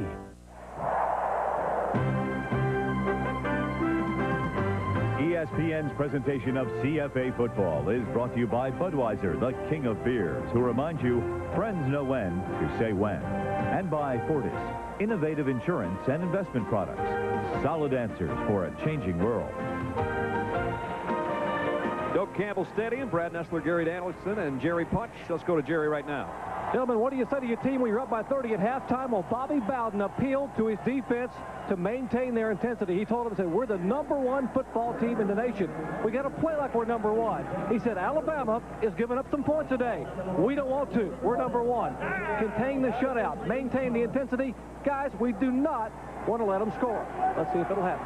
Derek Brooks on the sideline with pads off, exhorting his teammates on that defense on, as you saw there. And now we'll find out. 3rd and 4. Probably 2 down territory anyway, so this may not be the final attempt at the end zone here for Virginia. There's Derek screaming for his defense. 3rd and goal. Cavalier. Willis lofts it. Nice catch. Touchdown, Davis. Went up high and pulled it in. 4-yard touchdown pass from Simeon Willis to Tyrone Davis. They were able to isolate Davis against Mac Knight, number 19 for Florida State. You'll see inside on this play, they're going to try to rub off a little pick for the running back coming out. But Davis is man-to-man. Good throw this time by Willis. Puts it up there. Knight actually interferes a little bit, but perfect execution for the touchdown. Kirk County's extra point is up and good. So 10 minutes and 24 seconds remaining in the 3rd quarter. Virginia finally on the board. It is 30-7, Florida State in front. Yeah, I think that'll ensure that we're going to see Charlie Ward a couple more series in this football game, too. The longest Charlie Ward's played this year was against North Carolina, as we look at the touchdown again. You can see Florida this time, State this time, comes, and I think the other key here, you know, Tyrone Davis, he goes 6'5", 220, so he's able to shield off the defender that time and make the play. Tyrone's 5th touchdown catch of the season, tops on the Cavalier receiving charts. Got the blimp shots like Pebble Beach here today, too. You know, a little bit of the fog rolling in. Let's go to Mike Tirico before the kick. Mike? Hey, Brad, we'll take you to Louisville. And the Cardinals are struggling. Against Southern Miss, down 24-8. Jeff Brom to Aaron Bailey. Oh, how did that end up in his hands? A 20-yard score, and of course we want to see his face, so he takes off his helmet. It's a 9-point lead for the Cardinals. I thought they told us that at the beginning of the year that was going to be a penalty this year when all that went on. I guess not. No, everybody does it. Yep. 30-7, Florida State. Virginia finally in the end zone. Tamarick Vanover back. I say he kicks it to the 21-yard line. What's your bet? Yep, you got it. It's going to land at about the, let's see, where'd it go out of bounds? It would have been about the 21. 23, you're 20, close. 22.5-yard line. And again, virtually no kickoff return numbers all year long for Florida State. The key here is being able to evenly distribute the ball. 4 runs, 4 passes. He hit a couple big plays, and that's what enabled them. The big fullback play up the middle also was key in this drive, and then finally the touchdown pass to Davis. You're right about Charlie Ward. He is going to play some more. Talked to Brad Scott, offensive coordinator, here in the hallway. I said it must have been a tough halftime. What'd you do, got on eat? You know, he said, no, we're going to kind of keep Charlie Ward and our offense in one more series. We like to come out the first series, put points on the board, and then go to our second game. Charlie Ward's Florida State offense from the 35 following the out-of-bounds kick. Nice play action. Ward scrambles away again. And just got what he could, about 3 yards and out of bounds. It'll be second down at 7. And again, we get the shot from the Blockbuster video blimp, providing our ESPN shots, these beautiful aerial shots of Doak Campbell Stadium. We thank them for being along. High atop Tallahassee, Florida. Second down at 7. Back on the ground. 30-7, Florida State in front. From the gun, little handoff to Floyd, the fullback. Near a first down, about a yard short. Randy Neal been involved in a lot of tackles today for Virginia. Made the stop. Simeon Willis, number 1, and the number 1 touchdown pass finally came a few minutes ago. He's going to be a good one. Already is. There's going to be better days ahead for him. And there's only, what, about 6 games left for this guy before he goes on to basketball and then a career in whichever sport he so chooses, I guess.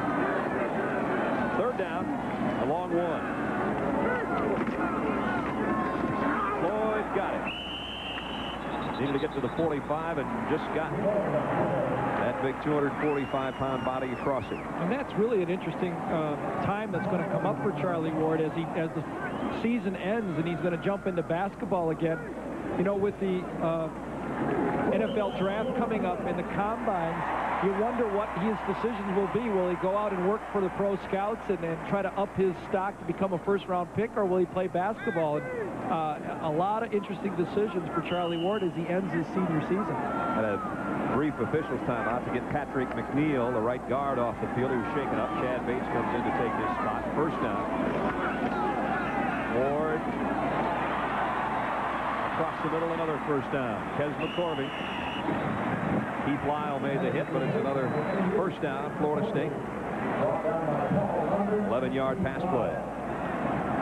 When you watch Florida State on film and you watch them on the field here, there's nothing magical about their offense. It's a very simple offense. You see guys going down 12 yards and button hooking like we used to call it when he was a kid. You got a guy that's just standing back there and dishing it out. You got 4 wide receivers going down 15 yards, turn around, and Charlie throws to the guy who's open. Saw Matt Pryor, one of his receivers, come out, shaken up. So back-to-back plays have Seminoles go down. But it is first down at the 44-yard line of Virginia.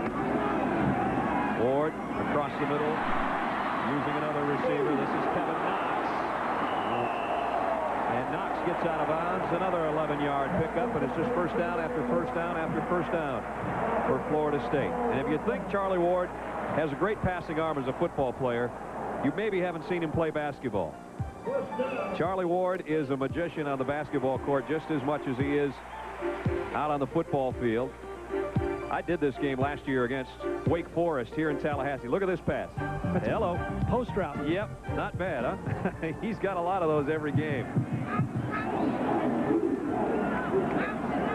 He'll get back probably January 2nd to the hardwood for Pat Kennedy and company. First down, Charlie wide open. Philip Riley. Riley broke a tackle. He's got another touchdown.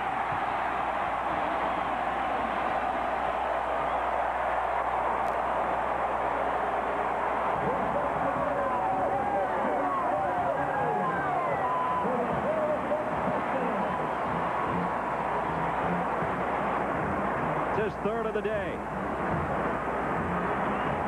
You got to get Riley a lot of credit for this one, Garrett. Now again, Virginia is going to run a blitz. Riley's going to come out here. It's just a hot receiver to the outside. Two men are going to squeeze him in. That's a hot receiver. One of them has to play outside technique, one inside technique. Riley, the old fake him out and go for a touchdown. I'm sorry, Fred. That's the thing you admire about Florida State. I mean, they're just out here playing almost flag football. They got 37 flags to 7 for Virginia with 8:38 left third quarter. Andre and Michelle, two Europeans, are going to tour America and sample the best the New World offers. They'll drive the Buick Park Avenue Ultra, a car with some features they've never seen on European models, with a supercharged engine that can quench even a European's thirst for assertive power. They'll see America in the world's most aptly named car, Ultra from Buick, the new symbol for quality in America. When it comes to your financial future, Fortis can help protect you and those you love. Fortis, a worldwide financial services company $46 billion strong. A powerful choice for mutual funds, life and health insurance, employee benefits. A name you can trust around the world and right in your own backyard. Fortis, solid answers for a changing world. Old Spice asks, where do you go to test your endurance? New High Endurance. Me? I go all out. Introducing breakthrough deodorant protection so long-lasting, not even the leading stick can keep up. The proof? A more enduring odor-fighting formula than the leading stick to deliver more protection at the end of the day. Hey, High Endurance delivers. For longer-lasting, harder working, for better odor protection, get a better deodorant stick. Demand proof. Get New High Endurance from Old Spice. The offensive firepower of Nebraska explodes against the rugged defense of Oklahoma State. Live next Thursday on ESPN.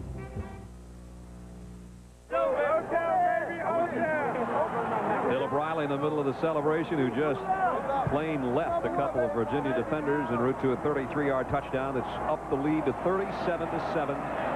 Florida State. Yeah, you don't see moves like that from your number 8 receiver. The Bentley to kick. Jared Washington from the 6. Out to the 23-yard line. Let's go to Jerry Punch. Doctor? Gentlemen, update a couple injuries here on Florida State sideline. Patrick McNeil, the junior offensive guard, came off with a mild left ankle sprain, and right now they're retaping the senior split end Matt Fryer's right ankle. That's Andy Barker, assistant trainer here. Looks like Matt Fryer probably will go back in. Mommy's okay. He smiles to the camera, and if needed, he can go back in and play. Back upstairs. All right, Matt. Well, the 72-yard touchdown toss from Charlie Ward last week that helped in the Miami win, and there's the numbers for Charlie Ward today. 291 yards, 3 touchdowns. Simeon Willis, his counterpart, deep middle, and that ball almost intercepted by Corey Sawyer. He's been close on a couple today. He would have been off to the races if he could have gathered that one in. Brad, I grew up watching Lem Barney for the Detroit Lions play quarterback, and he would bait quarterbacks into throws all the time to get interceptions. Deion Sanders did it in his career. Watch Corey Sawyer right here, number 8. He's going to let this man get open on the post. Go ahead and run it, guys. He lets him go inside. He knows he can close on the ball. Watch him close on that throw. That's the only way you can pick him off. You got to leave him open a little bit.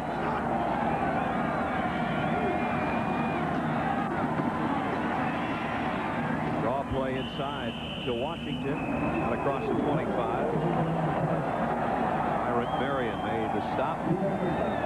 8:13 left, third quarter. And Doak Guest Campbell Stadium in Tallahassee. Got about, I guess, 76,000 or so.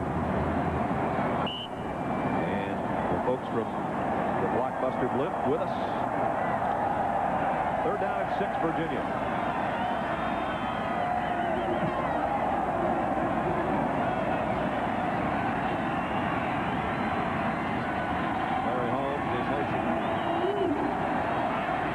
From the shotgun, getting some pressure. And he's not going to get to the first down mark. Got to the 31, but it's a couple short. Roderick McIntosh brought him down. And it'll bring up fourth down in a couple. Let's go back to Dr. Jerry Punch. Jerry?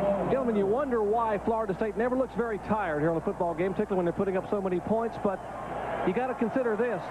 A lot of kids want to come here and play, and indeed they do play. In the first quarter today, Florida State played 66 different athletes in the first quarter alone. Wow.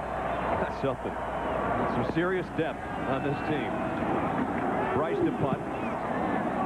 Nice high towering punt. Sawyer waits on it. Going to try it for the 16. And only got a couple. Nice coverage. Great hang time on a 53-yard kick. Nice job by Will Bryce, the freshman punter. Don't forget all the latest scores from around the country, loads of highlights. Take a look at how the Heisman hopefuls did, the late breaking news, the upsets, and all of what went on in this college football Saturday coming up on a scoreboard show. And then the final game of our triple header, Notre Dame and BYU will tangle in Provo. Notre Dame enters the game ranked 3rd. If they win that game, they'll be number 2 in the nation if Tennessee holds on to beat Alabama. That's a lot of ifs, I understand that, but that's all coming up yet tonight on ESPN. And then Lou Holtz will say it's the worst number 2 team in the country. Oh, yeah, no doubt about it. The Sandman will be out, won't he? Charlie Ward stays in. I'm a little surprised, quite honestly, at the 19-yard line. First down.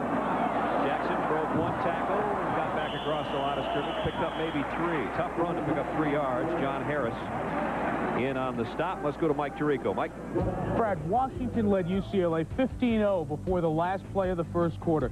Since then, it's 32-3 UCLA, and that's J.J. Stokes, his 4th touchdown catch from Wayne Cook on the day. Slow down, J.J. Wow. 37-7 here with 6:20 left, third quarter, and a 2nd and 7 for the Florida State offense. Ward in trouble, got rid of it at the last second, and got it to Kevin Knox. Charlie took a shot after he delivered the ball, and Knox takes one at the end of the play. Jerry? Guys, at halftime, the feeling was that Charlie Ward would come in and play a couple of series only. As Gary Danielson talked to one of the offensive coaches upstairs, said our idea was to come in and put Charlie in for a couple of series and sit him down the rest of the game. Well, Virginia scored, and that changed. A lot of respect on the Florida State sideline for George Welsh and the Cavaliers by leaving Charlie Ward in the football game. Back upstairs. Charlie checks that wristband and says, let's see, I'm staying here about 5 more minutes, get another touchdown, and then I'm taking the pads off. I'll tell you, he gets knocked to the ground and blows his shoulder out there. There's going to be a lot of people questioning this one. Yeah, third down at 3, and it's going to be short of the first down as they run the quick draw off the shotgun. And it'll force a punting situation for the Seminoles. So nice job by the Virginia defense.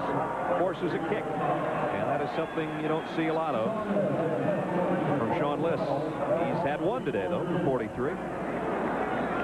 Larry Holmes will drop back for Virginia. 10 men up on the line for the Cavaliers, trying to bring some pressure. They got close. And Holmes will make the catch on a 32-yard punt at the 41-yard line.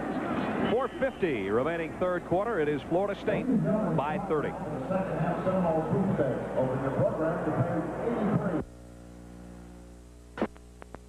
La-Z-Boy, America's #1 preferred brand of recliners, are now on sale at Gilchrist Brothers in Graysville. You can save up to $100 at Gilchrist Brothers on genuine La-Z-Boy furniture. Because they're independently owned with low overhead, you pay only for the furniture, not the fancy building. Prices start at $279. Visit our huge showroom with over 100 chairs in stock to select from, like this Chase recliner at $379. And you get free delivery. We're at 86 First Avenue Southeast, just off Highway 78 in Graysville.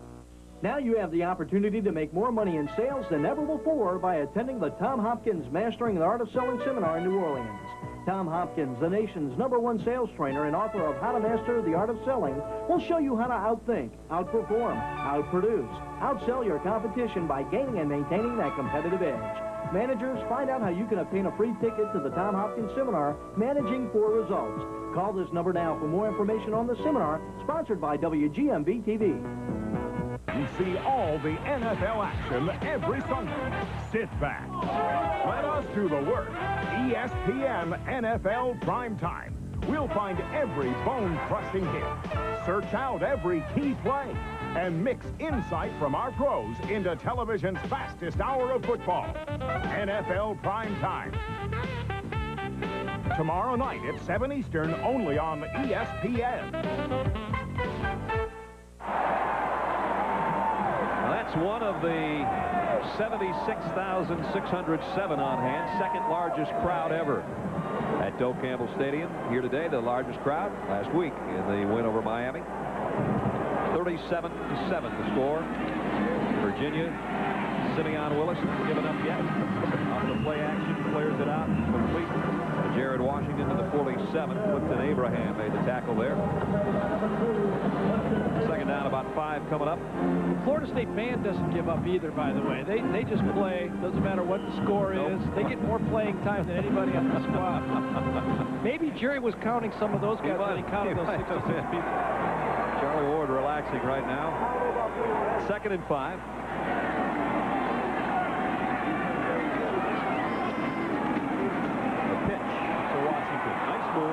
First down, then some. Corner brought him down at the 42-yard line. 10-yard gain, though, for Jared Washington. Washington, one of the captains on this Virginia team, had a good game last year, 50 yards rushing and a couple of catches, but he did fumble inside the 10-yard line when Virginia was trying to score a touchdown against Florida State. With the 4-minute mark, third quarter. 1st and 10 Cavaliers at the Seminole 42-yard line. Nice block for Willis, who rolls and throws incomplete, intended for the tight end Monday again. Because Florida State's corners are so active and they have such great confidence in them, they're allowing their free safeties right now, Richard Coase and Devin Bush, their strong safety, to jump those crossing routes. Florida State might try to do a play action and take a post behind those guys. That'd be their chance for a big play against those safeties because they are jumping on the crossing routes right now. 2nd and 10, both wideouts to the bottom of your screen. Trying to give it. And a quick draw, got 3 yards for Washington. Then he ran into Ken Alexander, leading tackler on the team.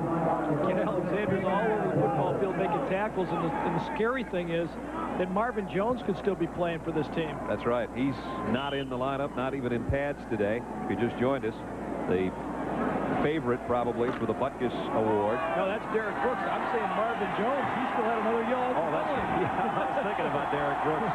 3rd down and 7. Nobody's covering the wide receiver. Quarterback draw. Willis, first down. Dives down to the 22. 17 yards for Willis. Kind of a bust by the Florida State defense right there. They're all talking to each other. The reason is no one covered the wide receiver to the top of the screen. You see this man's on him. He's going to blitz. Demetrius Allen, number 2, could go right down the field. No one even looking at him. So Virginia at the 22-yard line with a first down.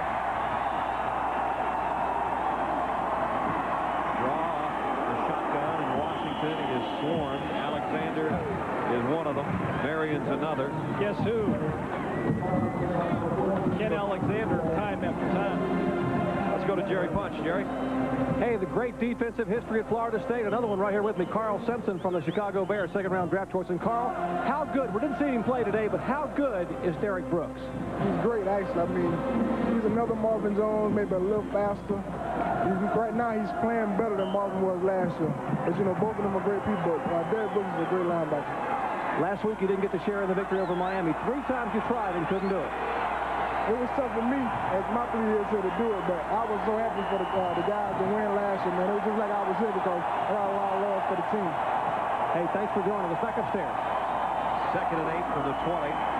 Over the middle, wide open, and touchdown Virginia's Patrick Jeffers. 20 yards. The Cavaliers have scored a couple here in the 3rd quarter. The Florida State defense has lost their focus in this football game. There's just no doubt about it. Another wide receiver running wide open, coming from the right side. No one covers them again. That's the 2nd receiver in the last 3 plays that no one even tries to cover. That's about as easy as you get it. Willis just dumps it over the middle, a 4-yard pass for a touchdown. Simeon Willis, 2 touchdown tosses this half, 15 on the year, and the extra point, Kyle Kirkconney right through the middle with 2 minutes and 4 seconds.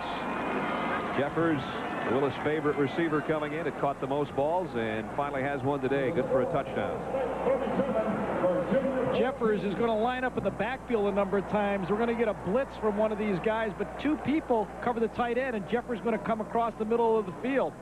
No one in there. 2 people take the tight end. Jeffers wide open. Another busted assignment. Coase and Knight seem to have a problem communicating in the secondary.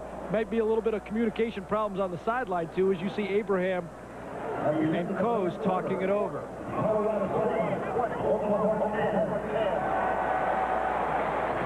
Mickey Andrews, defensive coordinator, comes in to sort of cool his 2 defensive backs' nerves a little bit. And you know Bobby's not too crazy about this quarter. Scoring drive, a good one, 59 yards, 7 plays, 246, a nice mix of the run and the pass, and Jeffers capped it off. You know, and Brett, I think we have to give Bobby Bowden credit here, too. You know, he did not take Charlie Ward out of this football game, and the football game's not over. It may seem that way, but Virginia has the ability to score with the passing game, and it's too early to take Charlie Ward out of this football game. I think we both overreacted a little bit to it. Bobby Bowden knows how to coach. Right now it's a 3-touchdown game if you consider 2-point conversions in there. I can admit when I'm wrong. You'd be right. You'd be the only guy at ESPN. Here's a kick. Riley, who scored the last touchdown, takes it at the goal line. Finds himself a little alley. Philip Riley flags down. He got to the 45. That might have an illegal block to negate a great 44-yard return.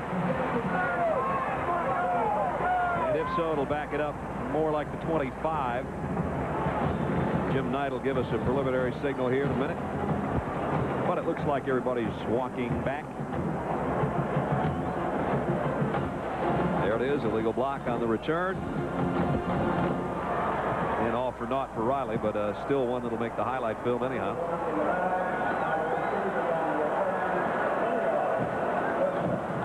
Well, I tell you, buddy, if that makes the highlight film, that's going to be the longest highlight film in the history of highlight films, because they have 5 hours and 16 seconds, and he gets the last 10 seconds of that one. Sorry there, Parks. Yeah, well, that's a long highlight film. It was a figure of speech, I guess. 23-yard line, 1st and 10. Out of the shotgun. Floyd, quick opener off the right side. Blasts his way out near another 1st down. Let's go to Mike Tirico. Mike.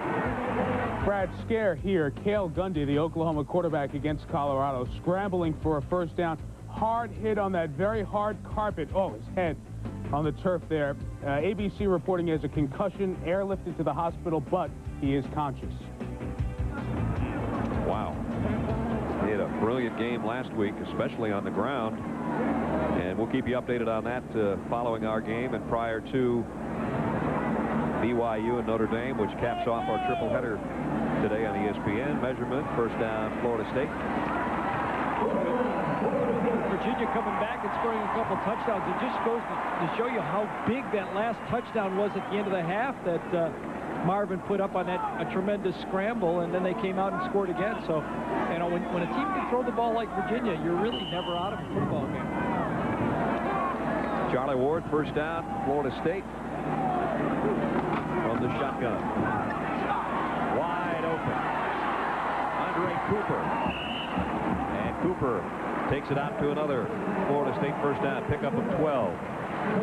It's so simple to sit up here and do it, but Charlie Ward's doing it at field level. Watch, the back is going to come out, and he's going to get double coverage from a couple guys here.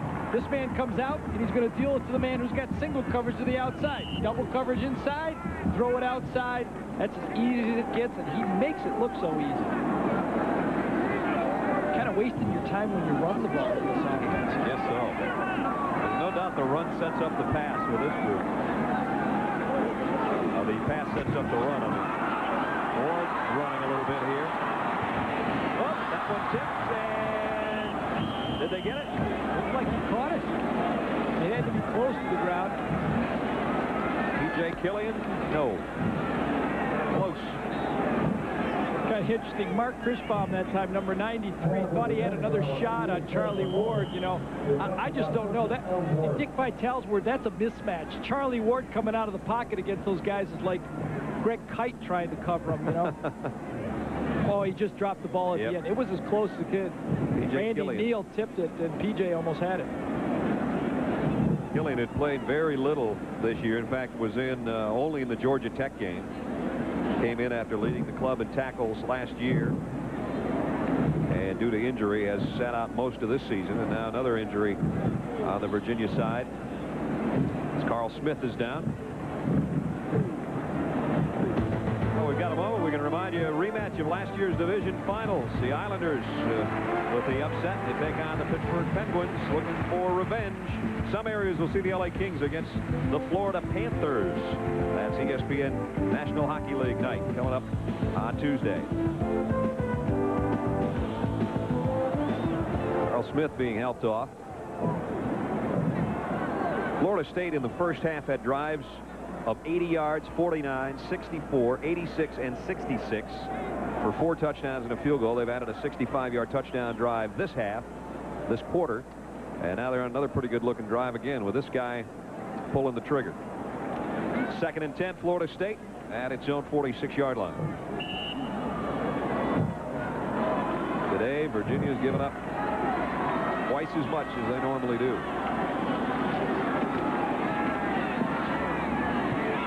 Riley again.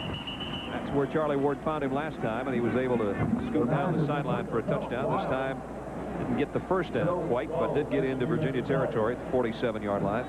Joe Rowe just took Carl Smith's spot out on that corner, pushed him up.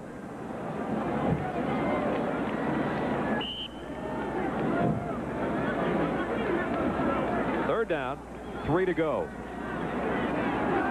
With 1:06 to go, third quarter. Ward completes it. Vanover's got a first down. Take it back. It's Omar Ellis at 30, not 80. We talked about Charlie Ward's eyes in the first half. Let's see how he reads this play. Got to look down because you catch the snap in the shotgun. He looks right, reads the coverage, isn't there, refocuses to the outside. A lot of quarterbacks will bird dog their first receiver. From his basketball experience, I think he gets used to looking off his throws. Yeah, it used to be Edwards and Dobard. Now it's just guys like Vanover and Knox and McCorvey. And this time Florida State runs and lost about a half yard. Marquette Smith taken down by Ryan Keel and company for Virginia. I've been impressed with Marquette Smith when he ran the ball in the first half. You kind of wonder on a different football team what type of runner. He was so highly recruited, great stats in high school, what he would be like. Over 6,700 high school rushing yards. Charlie Ward in the open field. Charlie Ward inside the 30 and out of bounds at the 23-yard line. 20-yard gallop that time. It's like trying to catch a vapor. Well, this kind of reminds me of me when... all right, let me try to retry. Comes out of the pocket here. When he turns on the Jets, now he's as dangerous as any running back in college football right here, and he's smart enough to know I don't need to take punishment this early on this type of a play. It must have been the spikes that were reminiscent of you. Here's Marquette Smith on the direct snap, and he got it inside the 20 to the 19. P.J. Killian made the hit. And the third quarter has come to a close. Virginia trying to make it interesting, but it's still top-ranked Florida State up big, 37-14.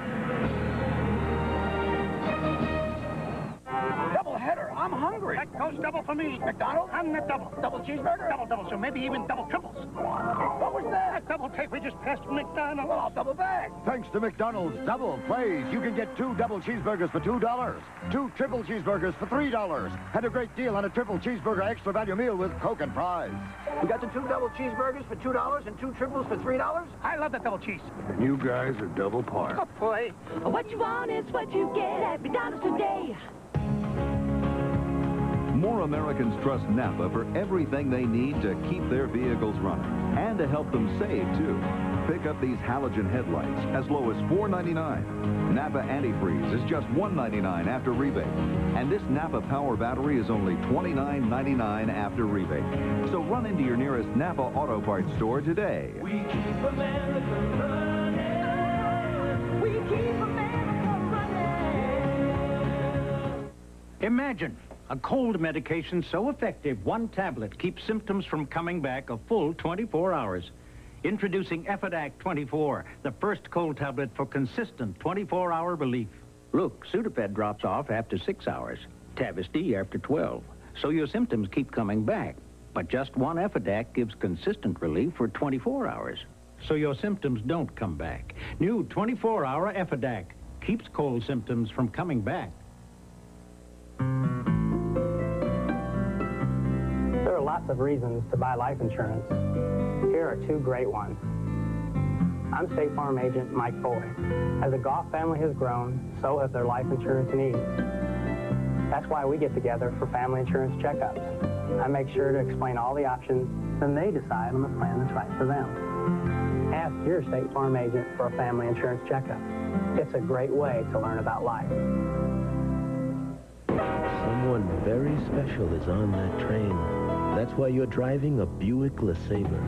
You love its powerful V6 engine. Very special person who sits next to you.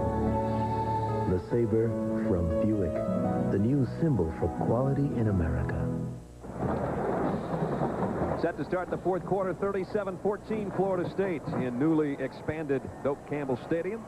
76,600 plus on hand, second largest crowd ever to see a game here. And some new suites going in around the stadium, yeah, those are the luxury suites up there. I think you got to give 100,000. Well, that's a good scene. She is not our 8th official either. Second down and 8. Florida State at the Virginia 20-yard line. Charlie Ward scans the field and in and out of the hands of Omar Ellison. Let's go to Jerry Punch. Doc. Gentlemen, Cavalier junior cornerback Carl Smith here on the bench on the sidelines apparently developed cramps in both legs. The managers had him down on the trainers had him down on the ground trying to stretch him out. For cramping, you stretch, massage, and push fluids, which is exactly what he's doing here on the Virginia sideline. Back upstairs. Brings up a third down. And 8 to go. Florida State 7 of 11 in their third down conversions this afternoon. Somebody better keep an eye on Charlie Ward in this situation.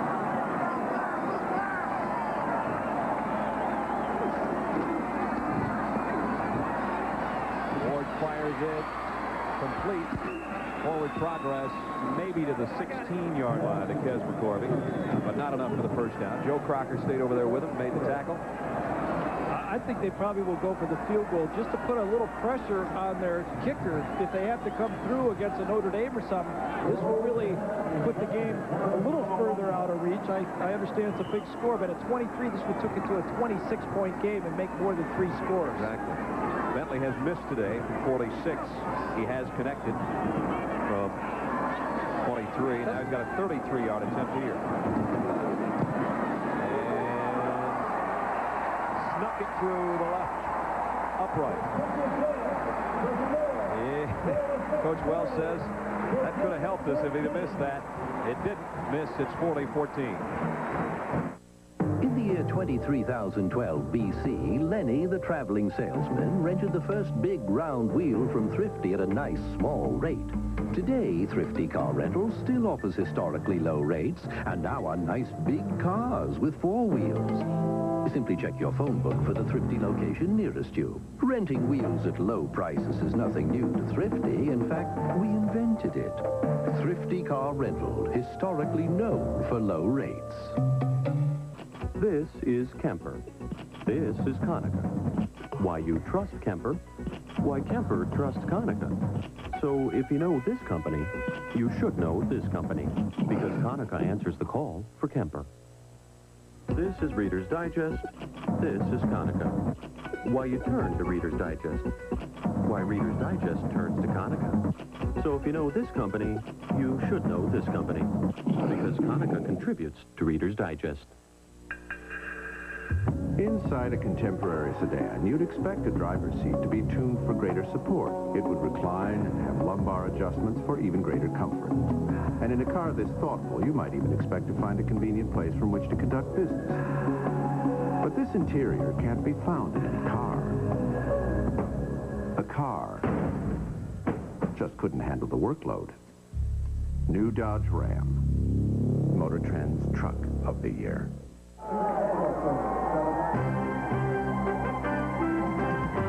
ESPN's presentation of CFA football is brought to you by Wrangler, the most comfortable jeans known to man, and by Compaq Computer Corporation.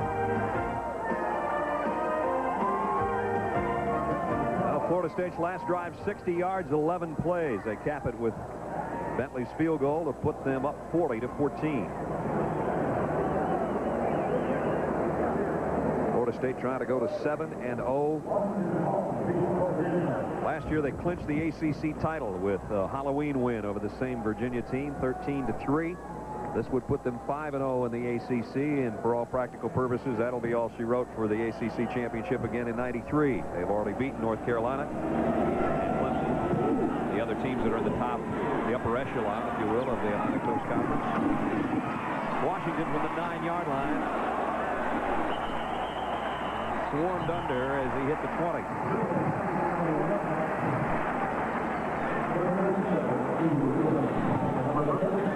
Brad, when we talked to Rick Lance, defensive coordinator for Virginia, he said one of the keys was trying to limit the yards after the catch for the Florida State receivers. You can see they've already run for 155 yards after the catch. They had 182 yards in the air. That means 337 total yards throwing the ball. That's a lot of yards after the catch. And remember, Virginia came in only yielding 167 a game. Willis wide open down the sideline. And to the 45-yard line goes Tyrone Davis, who has a touchdown catch and now has a 35-yard reception. Devin Bush made the tackle. Virginia has found the way to move the ball against Florida State. Move your quarterback a little bit, throw to your backs, get to your ball to your tight end. Don't challenge the corners too many times in this football field. Try to take advantage of the linebackers in the aggressiveness from their strong safeties and free safeties. Simeon Willis warming up. His stats improving dramatically, and Virginia's chances to put more points up, improving with Kevin Brooks, who goes down close to a first down. Sean Hamlet made the tackle. Michigan State and Ohio State tied up in that football game. Wow. Another miss in Louisville, another shootout going on involving the Cardinals. Washington State pulling a little bit of a surprise. Kansas State gave Nebraska all it wanted today, or the Cornhuskers prevailed. And with Gundy going down, you might look at the possibility of Nebraska coming into that Orange Bowl undefeated. Yep. Guess who they draw? Yeah, this group, the Garnet and Gold.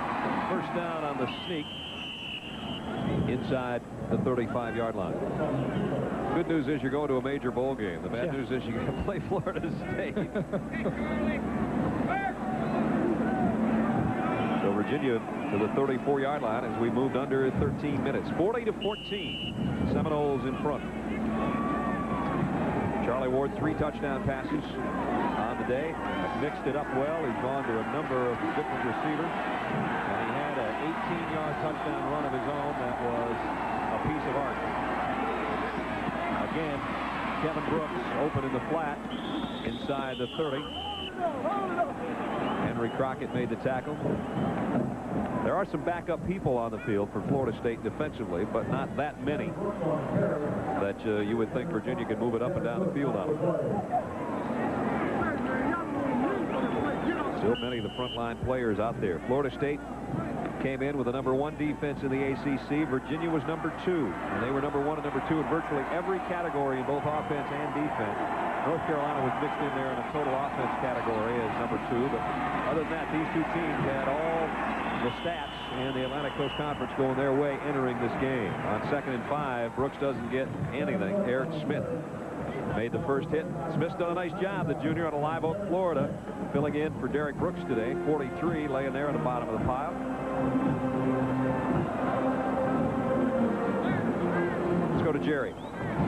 Gentlemen, the news gets from bad to worse for the Virginia Cavaliers. Senior co-captain Greg McClellan is on the sideline, has taken the pads off, has a blue jacket on. He has a fractured clavicle. That's a broken collarbone. The second-team All-American probably out for the remainder of the year. Back upstairs. That's a tough one for Virginia's defense. 3rd down and 6. Willis throwing it out for Davis. Was that intercepted? Corey Sawyer. What a catch.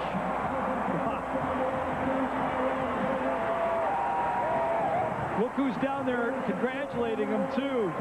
Derek Brooks was sprinting down the field to get him without the big one, without the uniform on, without the shoulder pads on. What a catch. You said it. Sawyer just accelerated when this ball went in the air. I thought he had the guy open, or at least an incomplete pass to the sideline.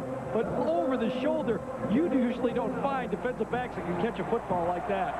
Knocked down 5 passes up until that one, his 3rd interception of the season. Willis was hoping he didn't have it, but he did, and now guys like Terrell Buckley and that group on the sideline won't be able to give him any grief because he's had quite a game again. Cannell in at quarterback, and he hit Billy Glenn, his tight end, but it ricocheted off incomplete. Eddie Cannell in there at the controls right now. 11-12 remaining, and Charlie Ward may be all done for the day. We've said that more than once, but this time you would think that's the case. And as you take a look at the final numbers, you just have to wonder if when Charlie Ward looks in the mirror to shave in the morning, he doesn't see a bronze statue throwing a stiff arm looking back. Huh? Well, all the precincts are in, and he's going to win. I think they can put her on ice and send it to Tallahassee. Cannell, screen pass. Clarence Williams, and you hear the chant of, it's not a boo, it's a poo. Pooh Bear. Consider the #1 football fullback prospect in the country, and with plays like this in high school, that's the reason. 6'1", 250-pound true freshman, Pooh Bear Williams turns it up, and they even announced the gain by Pooh Bear. First down for Pooh Bear.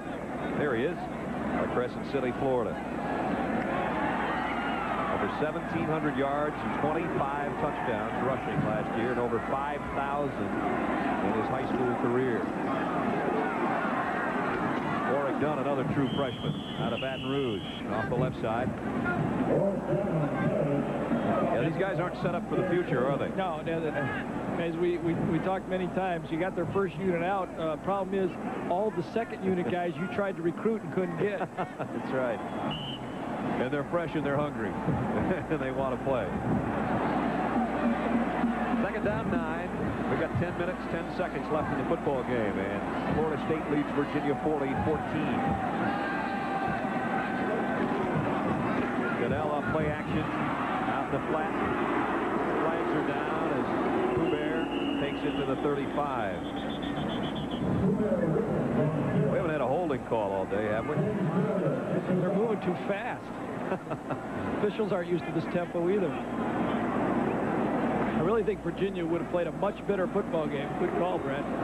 If they had played one opponent that was a little bit more this caliber of football game. You could see after the first half they've become more accustomed to it and were able to adapt their game and just get more of a feeling of how to play.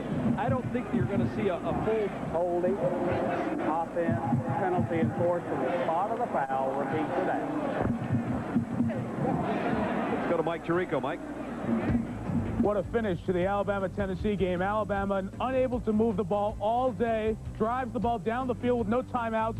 Barker the touchdown. The lead is 2. David Palmer at quarterback takes the handoff into the end zone, or the snap, I should say. Another kid that's something else to watch. And we'll continue to watch that score. Gary, you talked, though, to finish your thought about Virginia making the adjustments. Yeah, in the second half of this game, you know, they've been able to they're leading 14-10. I don't think that's a great consolation for them because obviously Florida State has lost their edge. But looking into the future of their schedule, I don't see a fold for this football team. I think they'll get better because of this football game. They've got some tough ACC games left, including North Carolina will be their next opponent next week. North Carolina put it on Georgia Tech today.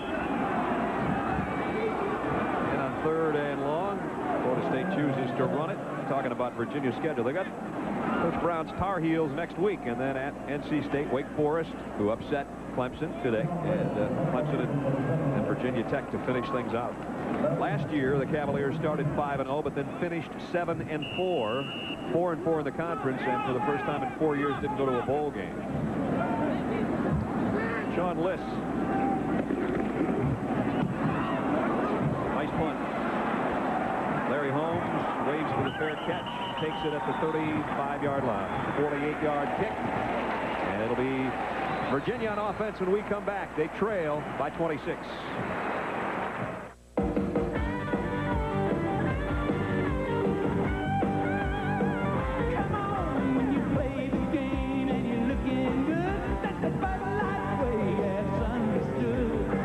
Bud Light, the official beer of League Bowling and the Professional Bowlers Tour, brings you the Bud Light Bowling Hall of Fame Tournament. Registration for local qualifying is going on now. Contact your local bowling proprietor for more information. Random access memory. Really good. Now, once again, megabyte, gigabyte, terabyte. At Compaq, we realized that learning about computers can be pretty intimidating. So we invented Presario, computers designed and priced to make it easier. They come loaded with all the software you need to get started right away. And they're backed by a 3-year warranty. WYSIWYG. So instead of sounding smart about computers, you can be smart about computers. The new Presario from Compaq. We labored to make the new Dodge Ram the standard for quietness in a pickup. We triple sealed the doors. We coated the hinges with friction-reducing material. And to help eliminate wind noise, we even came up with a special sound-deadening antenna cover. As pleasant and comfortable as our new truck is, we just couldn't allow it to whistle while it works. New Dodge Ram, Motor Trend's Truck of the Year. The Irish test their luck against the powerful running game of the Cougars when Notre Dame visits BYU next on ESPN. Florida State #1, leading 15th ranked Virginia 40-14 with 8:31 left to go in the game. BYU and Notre Dame will be next. And with the news on the Alabama-Tennessee tie, Notre Dame will go into that game basically ranked #2 in the country. Against the pass-happy Cougars, Charles Way back to the line of scrimmage. That's about it.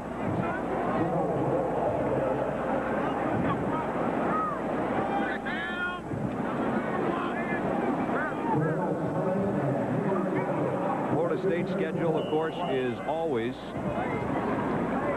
a tough one, and no difference this year. They will end up playing 7 teams that were in bowls last year. They've already beaten some of them along the way, and they've got some big obstacles left. Second down, 10. Simeon Willis will take off with this one. Florida State in hot pursuit. He does a nice job and really took a shot at about the 41-yard line from Byron Capers. You talk about Florida State.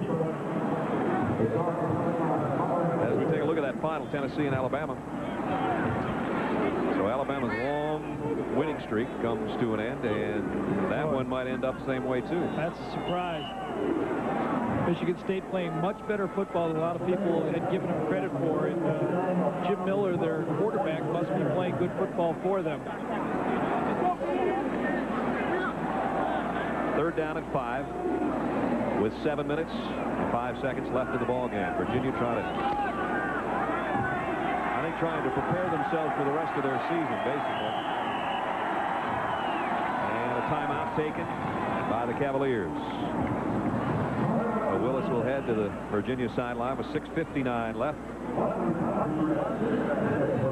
Florida State's schedule still has Notre Dame ahead November 13th. And that's the one we talked with Bobby Bowden before the game about. Wake Forest, Maryland, a couple of ACC matchups first. And then Notre Dame at Notre Dame. That will be a huge game if everything stays status quo. Then North Carolina State and at Florida against the Gators, who are smart today after losing to Auburn. And then you top that off with a major bowl game against, as they try at that point to match number 1 against number 2 if it's possible. Kind of got a kick when we came in here yesterday to talk to the coaches to find out what they were going to do in the football game. They wanted to know from me, playing up north all those years in Cleveland, what's it like to play in cold weather? How do you keep your hands warm? Right. Maybe the players weren't looking ahead, but I know the staff and everybody else was thinking about that Notre Dame game because they want to know, how do you play in cold weather? How do we keep our guys prepared? Florida State, 10 games each season against the ACC opponents, and they've got Miami and Florida, their in-state rivals, and that leaves just one wild card, and then you end up with somebody like Notre Dame. Notre Dame will go off the schedule, though. Southern Mississippi will come back in. That could help the cause a little bit, but it's always murderer's row for this team. That's how Bobby Bowden built this program over the course of the last 18 years by playing an independent schedule and beating a lot of those kind of teams to get in the spotlight. Now he's in a conference and definitely in the spotlight. Let's go to Jerry. Gentlemen, each year the College Football Association recognizes member institutions that graduate a minimum of 70% of their scholarship football players and awards one school with the highest graduation rate under the leadership of George Welch. The Virginia Cavaliers have been recognized each of his 12 years and twice have been given the #1 achievement award for graduation. So they complete the pass. Not only is he building a great football team, guys, he's doing it with outstanding student athletes. Yeah, they're smart, but they're going to be smarting when this one's over. 40-14. First team defense is coming in, too. They've seen enough yardage. They do not want to give up any more points. They're 14 points is a lot of scoring against this defense this year. Virginia probably does have more psychology majors than any other team in the country, I noticed. Duke's got a few. 2nd down 9 at the 48.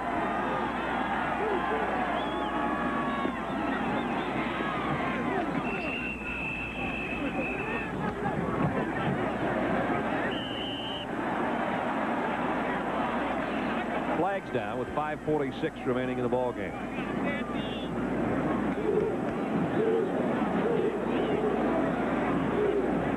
Hey, you mentioned about psychology majors, Brad. The fellow we talked to earlier today, Terry Kirby, graduated in 3.5 years and 7 semesters. And guess what his major was? Psychology. But he doesn't need it right now. He's starting for the Dolphins in the NFL. That's right.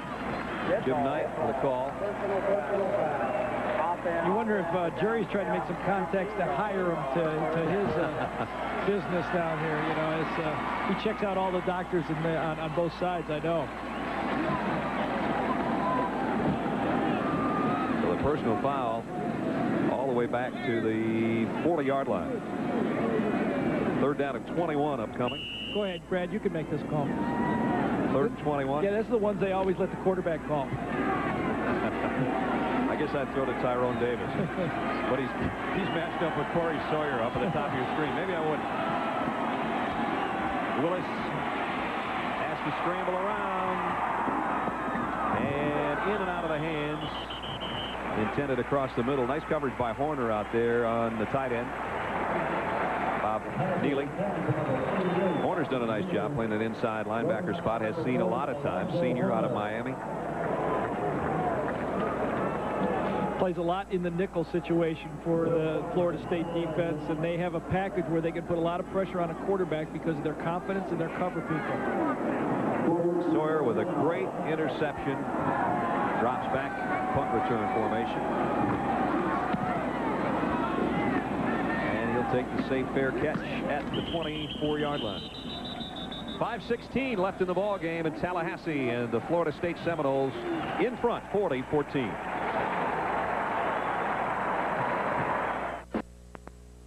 When we were first told that Tyler could possibly have cerebral palsy, I felt all alone, out of control. Without the Blue Cross Blue Shield? You know, we would not be able to even approach anywhere near the amount of therapy that we have for our child. That's what's gotten him as far as he is today. He can say Daddy when he really wants to melt your heart. He's doing, you know, the best he can to the fullest of his potential, and he would not have been able to have done that without the managed care.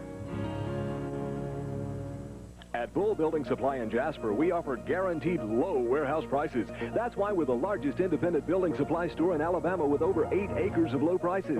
Insulate now and lower utility costs with Owens Corning R11 insulation, now just $6.25 a roll. Save now on Owens Corning Classic roofing shingles in a wide variety of colors and with the strongest 20-year warranty available, just $14.97 per square. Come to Bull Building Supply at 2900 Highway 78 West in Jasper. You'll get guaranteed low warehouse prices. Start your NFL Sunday with the show the pros watch. ESPN NFL Game Day. Our pros will get you ready for a day of NFL excitement.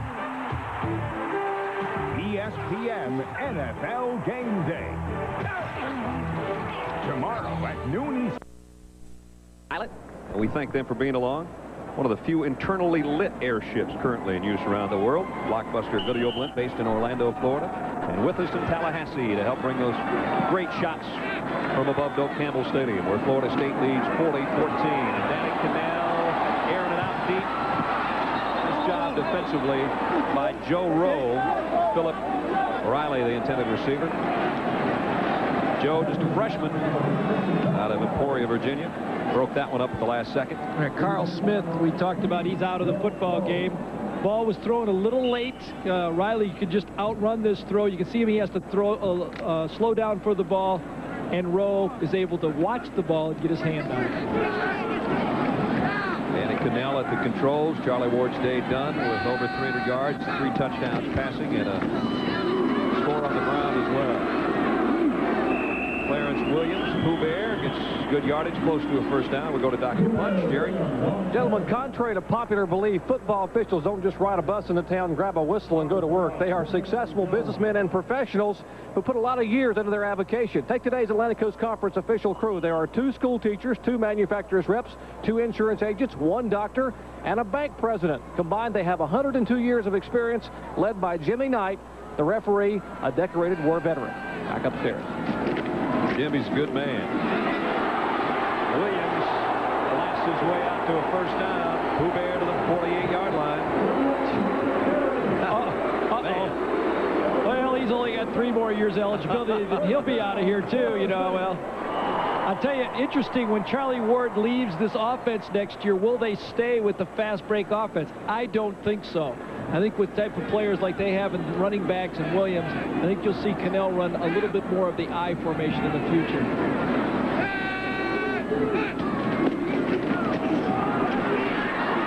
Marquette Smith.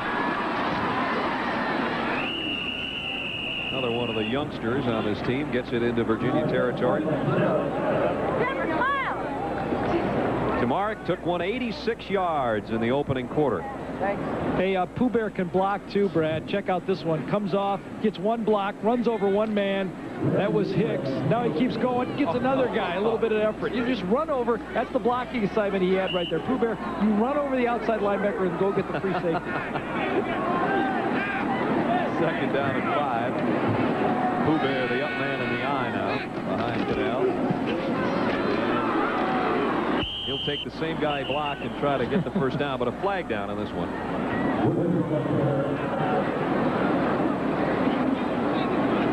Offside, Virginia.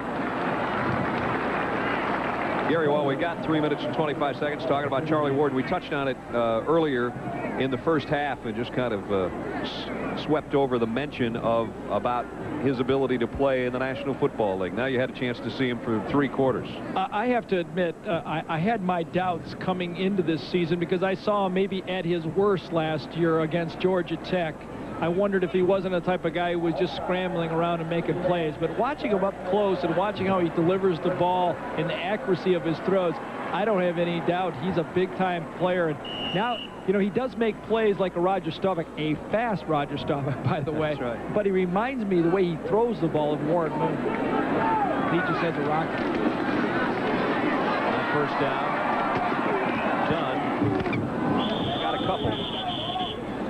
Virginia still tagging people on defense. Neal and Ferrier, another true freshman, make the stop. And of course, over the years, there have been a lot of people in the Heisman hunt that have played for Florida State. Ron Simmons, Greg Allen, Dion, and Casey Weldon, Buckley and Jones, and Charlie Ward finished 6th a year ago. And if there's not a #1 next to that guy's name when this one's all over, I'll be a little bit surprised.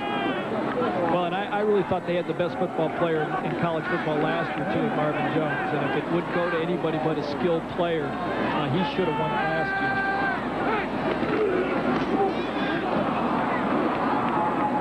Williams to the line of scrimmage, and that's it. As we're down under 2.5 minutes, Ryan Keel made the tackle.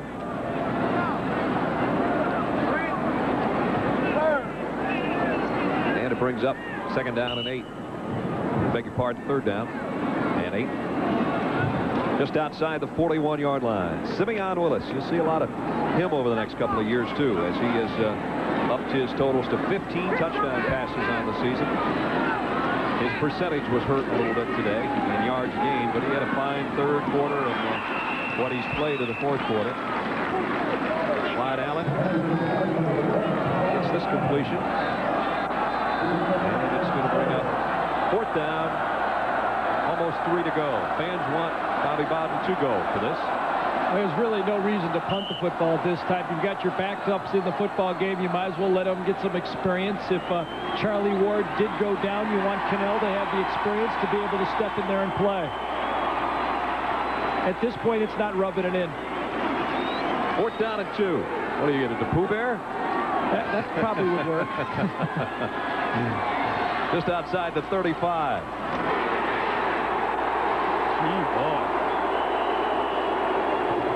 I'll tell you, I think the fast break shotgun offense is over after this year. You can't take that man out of the football game. He's just too impressive. And remember, he's filling in for William Floyd, the junior, who at 2:45 had a big day. But Clarence Pooh Bear Williams, 4 carries, 32 yards, including a 1st down run there.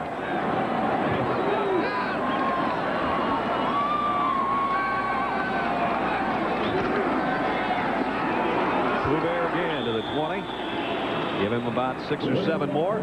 This one winds down. And Florida State, Bobby Bowden will move into a tie for 6th place on the all-time win list with Bo Schembechler. He will also basically win the Atlantic Coast Conference Championship here in a few minutes.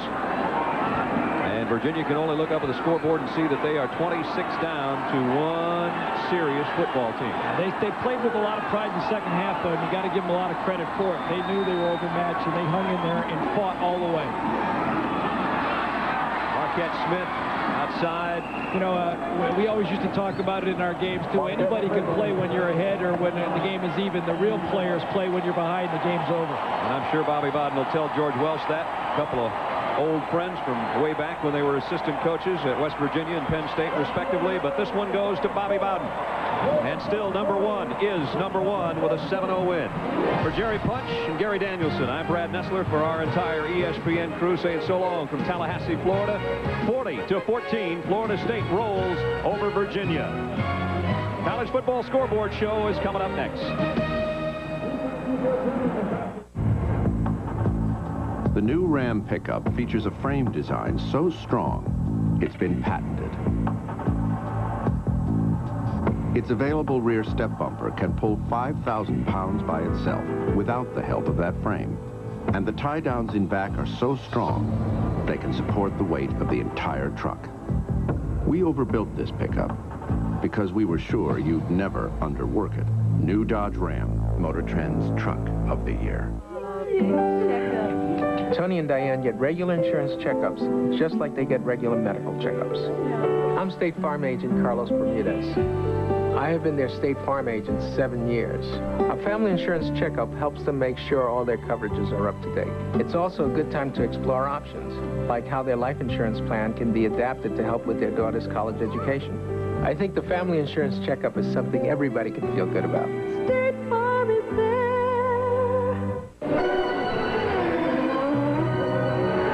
The average Grand Prix lasts but a few hours, unless it's a Grand Prix started with a genuine Delco Freedom battery. Delco's rated tops for taking the pole position in starting power and excelling in reserve capacity. Helps keep your engine in the race for a longer, more reliable life. AC Delco. It's like buying time. Keep your car in the running for that extra lap with Delco batteries.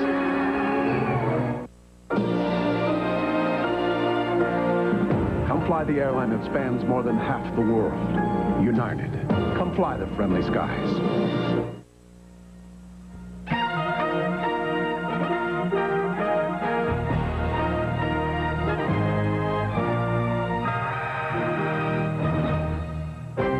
Blue Hulks and the third-ranked Irish are on upset alert tonight in Provo, Utah. Notre Dame and BYU coming up at the bottom of the hour. In the meantime, welcome to Shake Up Saturday.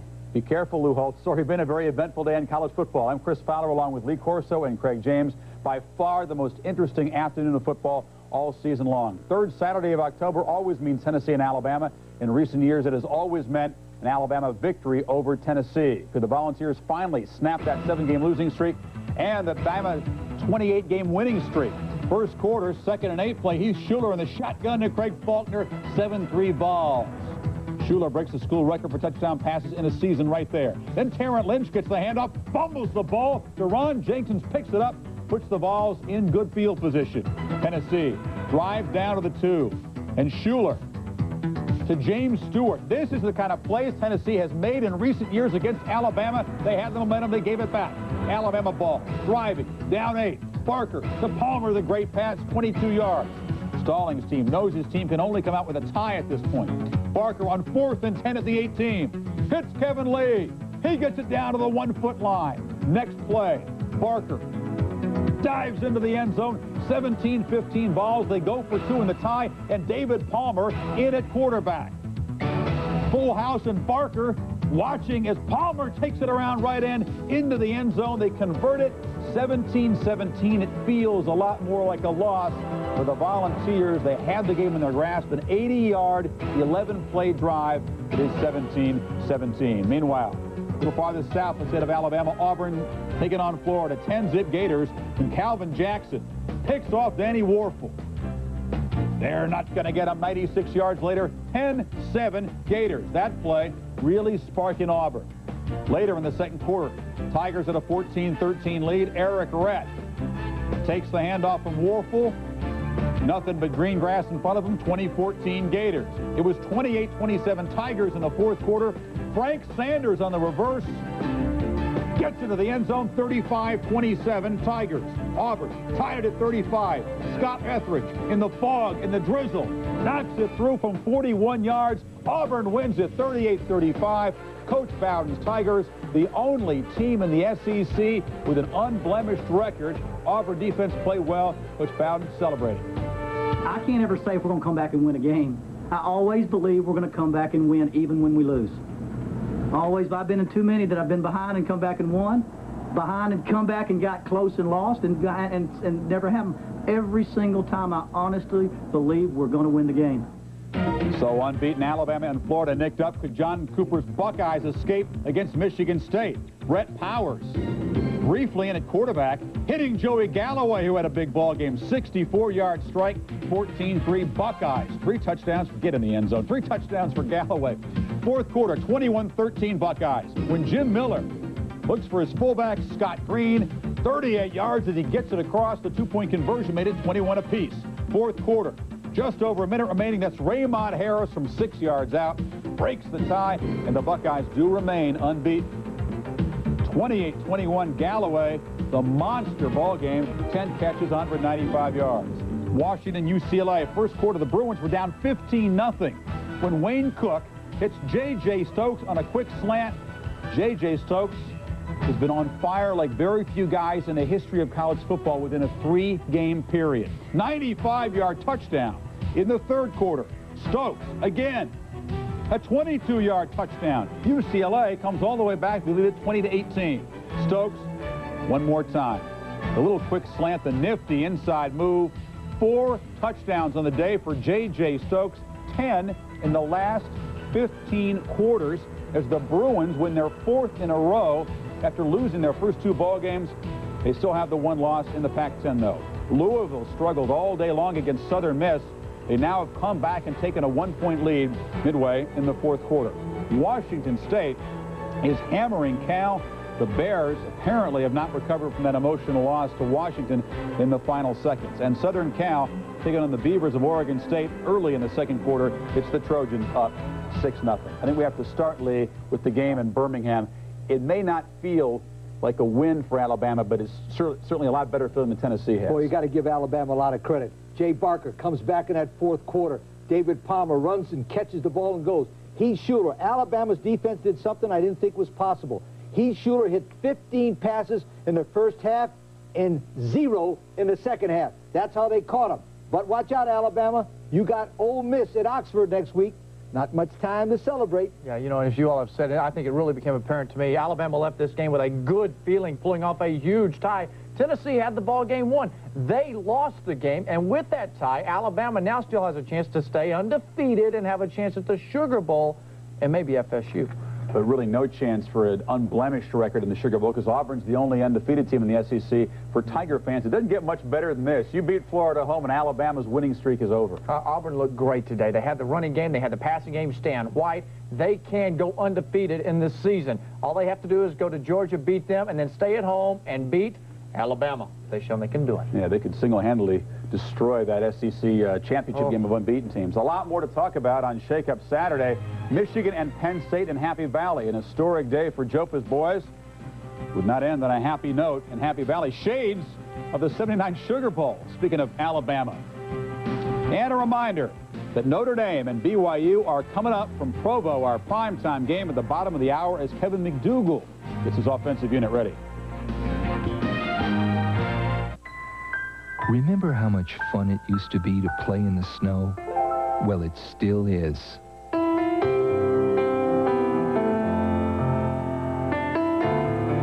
To visit a place where the snow is as good as it gets and all the ways to play in it have been perfected, just call 1-800-COLORADO. Get a free vacation guide, a travel discount certificate from Continental, and a chance to return to childhood.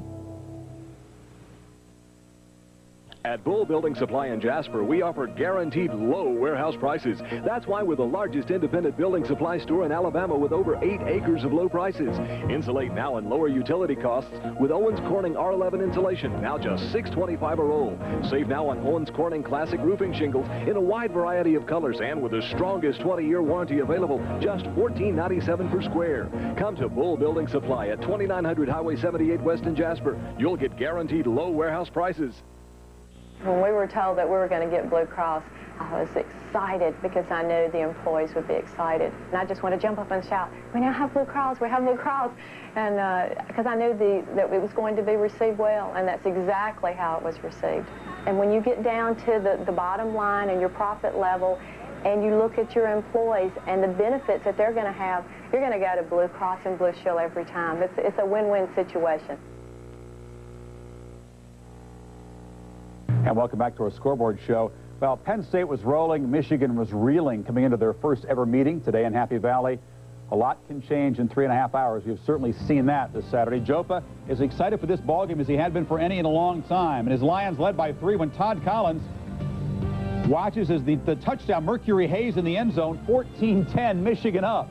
Late third quarter, Penn State knocking on the door, but Kerry Collins denied from the 1-foot line. 3 plays later, first play of the fourth quarter, Kijana Carter stuff, 4 cracks from the 1, they couldn't get in, and Penn State committing some costly penalties, some mental errors uncharacteristic of a Paterno team, loses for the first time, and Michigan is back after the humiliation of a week ago against Michigan State.